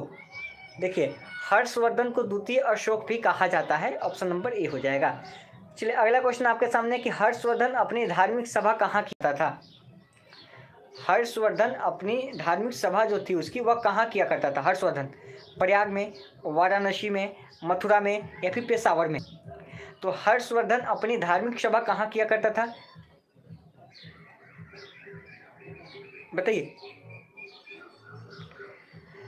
हर्षवर्धन अपनी धार्मिक सभा कहाँ करता था? वह प्रयाग में करता था। कहाँ पे? प्रयाग में। चलिए, थोड़ा फास्ट चलते हैं, बहुत क्वेश्चन बचा हुआ है, उसको क्लियर करते हैं। अगला क्वेश्चन आपके लिए कि वानभट्ट जो है किस सम्राट के राज दरबारी कवि थे? वानभट्ट के बारे में बताना है। चलिए, वानभट्ट के बारे में बताइए कि वानभट्ट जो थे वह किस सम्राट के राज दरबारी कवि थे? कनिष्क के, कुमारगुप्त के, हर्षवर्धन के या फिर इनमें से कोई नहीं? तो वानभट्ट किस सम्राट के राज दरबारी थे? क्वेश्चन नंबर कितना भाई? 120 है। इसका राइट आंसर हो जाएगा ऑप्शन नंबर सी यानी कि हर्षवर्धन। तो वानभट्ट हर्षवर्धन के कवि थे, जो वानभट्ट वह हर्षवर्धन के कवि थे। चलिए अगला क्वेश्चन आपके लिए कि बाल विवाह किस आरंभ हुई थी। ठीक है, बाल विवाह को जिसने रोका था उनका नाम था राजा राम मोहन राय ने। ठीक है, और बाल विवाह की शुभारंभ कब हुई थी ये बताइए, किस काल में हुई थी। देखिए बाल विवाह जो है किस काल में शुरू हुई थी, चलिए देखते हैं। जो लोग बाल विवाह के बारे में ज़्यादा जानकारी रखते होंगे वे लोग तो बता ही देंगे। कुछ लोग का आंसर आ रहा है।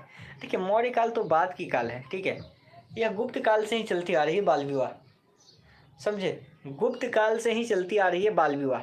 यह शुरू कहाँ हुआ था, तो गुप्त काल में हुआ था। ठीक है, उस समय से ही चलती आ रही है।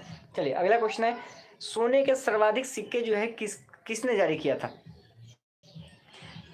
किस काल में जारी किया गया था। सोने के सबसे अधिक सिक्के जो है किस काल में जारी किया गया था ये बताइए। क्वेश्चन नंबर कितना है, 122। किस काल में जारी किया गया था, ये भी था गुप्त काल में ही था। चलिए हमेशा था, ये सभी का आंसर आ रहा है, क्या था, गुप्त काल में ही था। सोने के सबसे अधिक सिक्के जो जड़े गए थे वह कब था, गुप्त काल में ही था। अगला क्वेश्चन आपके लिए है कि किस गुप्तकालीन शासन को कविराज कहा जाता है। वह कौन सा गुप्तकालीन शासक है जिसको कविराज कहते हैं। देखो 125 क्वेश्चन पे ही हम एंड करेंगे, ज़्यादा क्वेश्चन नहीं करेंगे। ठीक है, 125 क्वेश्चन पे ही हम लास्ट करेंगे। बताइए किस गुप्तकालीन शासक को कविराज कहा जाता है। ज़्यादा क्वेश्चन करेंगे तो फिर आपके सर के ऊपर से निकलना शुरू हो जाएगा, बाउंस भी हो जाएगा।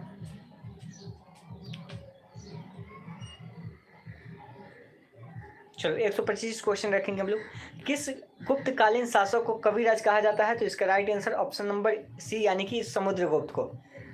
कौन सा गुप्तकालीन शासक है जिसको कविराज कहते हैं, तो वह समुद्रगुप्त है। और आज का सेकंड लास्ट क्वेश्चन आपके लिए है कि गुप्त राजवंश किस लिए प्रसिद्ध था। 124 नंबर क्वेश्चन, इसके बाद एक लास्ट क्वेश्चन आएगा 125 नंबर क्वेश्चन, तो आपको बताना है। बताइए कि गुप्त राजवंश जो है किस लिए प्रसिद्ध था। गुप्त राजवंश किसके लिए प्रसिद्ध था। सही नहीं जा रहे हैं आप लोग। गुप्त जो राजवंश था वह कला एवं स्थापत्य के लिए था। ठीक है, किसके लिए, कला के लिए था, गुप्त राजवंश था। और चलो आज का लास्ट क्वेश्चन आपके सामने है। ये तो आपको पता है कि गुप्त वंश का संस्थापक कौन था। ये तो आपको लास्ट क्वेश्चन है, पता ही होगा इसका आंसर कि गुप्त वंश का संस्थापक कौन था। ठीक है, चलो लास्ट क्वेश्चन आपके सामने निकल रहा है। ठीक है, अभी लोग बता दो। तो पता है श्रीगुप्त हो जाएगा इसका राइट आंसर। ठीक है, अब आप लोग की जो भी सवाल होगी आप लोग एक एक करके कमेंट करके पूछ लीजिए। अब पीडीएफ आपको मिल जाएगा, पीडीएफ हम आपको भेज देते हैं, थोड़ी देर में आपको भेज देते हैं, बस कुछ ही देर में आपको पीडीएफ हम शेयर कर देंगे। क्लासेस खत्म होगी आपको पीडीएफ मिल जाएगा टेलीग्राम ग्रुप में। ठीक है, जो लोग नहीं जुड़े हैं टेलीग्राम पर आप जुड़ जाइएगा। हमने आपको नंबर भी दिया था कि इस नंबर पर आप मैसेज करके बोल दीजिएगा कि सर मुझे पीडीएफ चाहिए, आपको टेलीग्राम ग्रुप में जो दिया जाएगा उसका लिंक आपको दे दिया जाएगा, आप उसको ज्वाइन कर लीजिएगा। ठीक है, इस नंबर पे। और जो लोग मॉक टेस्ट नहीं किए हैं भाई, आप लोग इसी नंबर पे पेमेंट करके 99 मॉक टेस्ट ले लीजिए। 10 मॉक टेस्ट आपको बनाना है, आपके लिए फ़ायदा होगा। ठीक है, अब क्लास की बात आती है नाइट की क्लास के लिए। एक क्लास नाइट में होनी चाहिए ना, लेकिन नाइट में जो क्लासेस होगी ज़्यादा लंबा क्लास नहीं होगा नाइट में। ठीक है, नाइट की जो क्लासेस होगी आपकी ज़्यादा लंबी क्लासेस नहीं होगी, आज थोड़ा कम ही देर का होगा। ठीक है, आप लोग तैयार रहिएगा। अभी हम टाइम आपको नहीं देंगे कि कितने बजे कराएंगे, 8 बजे के बाद ही क्लास होगी, इतना आप ध्यान रखिएगा। तो बाद में ही हम आपको मैसेज करेंगे, क्योंकि बहुत कंटिन्यू क्लास कर लिए, 2 घंटे की क्लास कर लिए, धूप ज़्यादा है। ठीक है, 8:30 या 9 बजे हम आपको बता देंगे, थोड़े देर की ही लेंगे क्लास। बहुत देखिए बहुत गर्मी है, आप विश्वास नहीं कीजिए, बहुत गर्मी है। फ़ैन भी नहीं चला सकते, फ़ैन चलाते तो बहुत ज़्यादा साउंड करने लगता है, बहुत ज़्यादा डिस्टर्ब होता है। खैर कोई बात नहीं है, चलिए उस पर जाएंगे हम लोग बाद में। हम आपको ग्रुप में मैसेज कर देंगे, सभी लोग ग्रुप में है ना, तो ग्रुप में मैसेज कर देंगे, या फिर आप चैनल को सब्सक्राइब करके रखिएगा, आपको नोटिफिकेशन मिल जाएगा, आप लोग आ जाइएगा। आधे घंटे पहले नोटिफिकेशन आप लोग को मिल जाता है। ठीक है, 8 बजे तो नहीं लेंगे आज 8:30 बजे के करीब ही लेंगे आपका क्लास आज। ठीक है, क्योंकि 8 बजे इतनी जल्दी नहीं लेंगे। चलो कोई बात नहीं, तो अभी के लिए इतना ही रखते हैं। हम PDF भेज देते हैं, आप लोग उसको देख लीजिए, और मॉक टेस्ट नहीं लिया है तो ले लीजिए। ठीक है, थैंक यू, जय हिंद।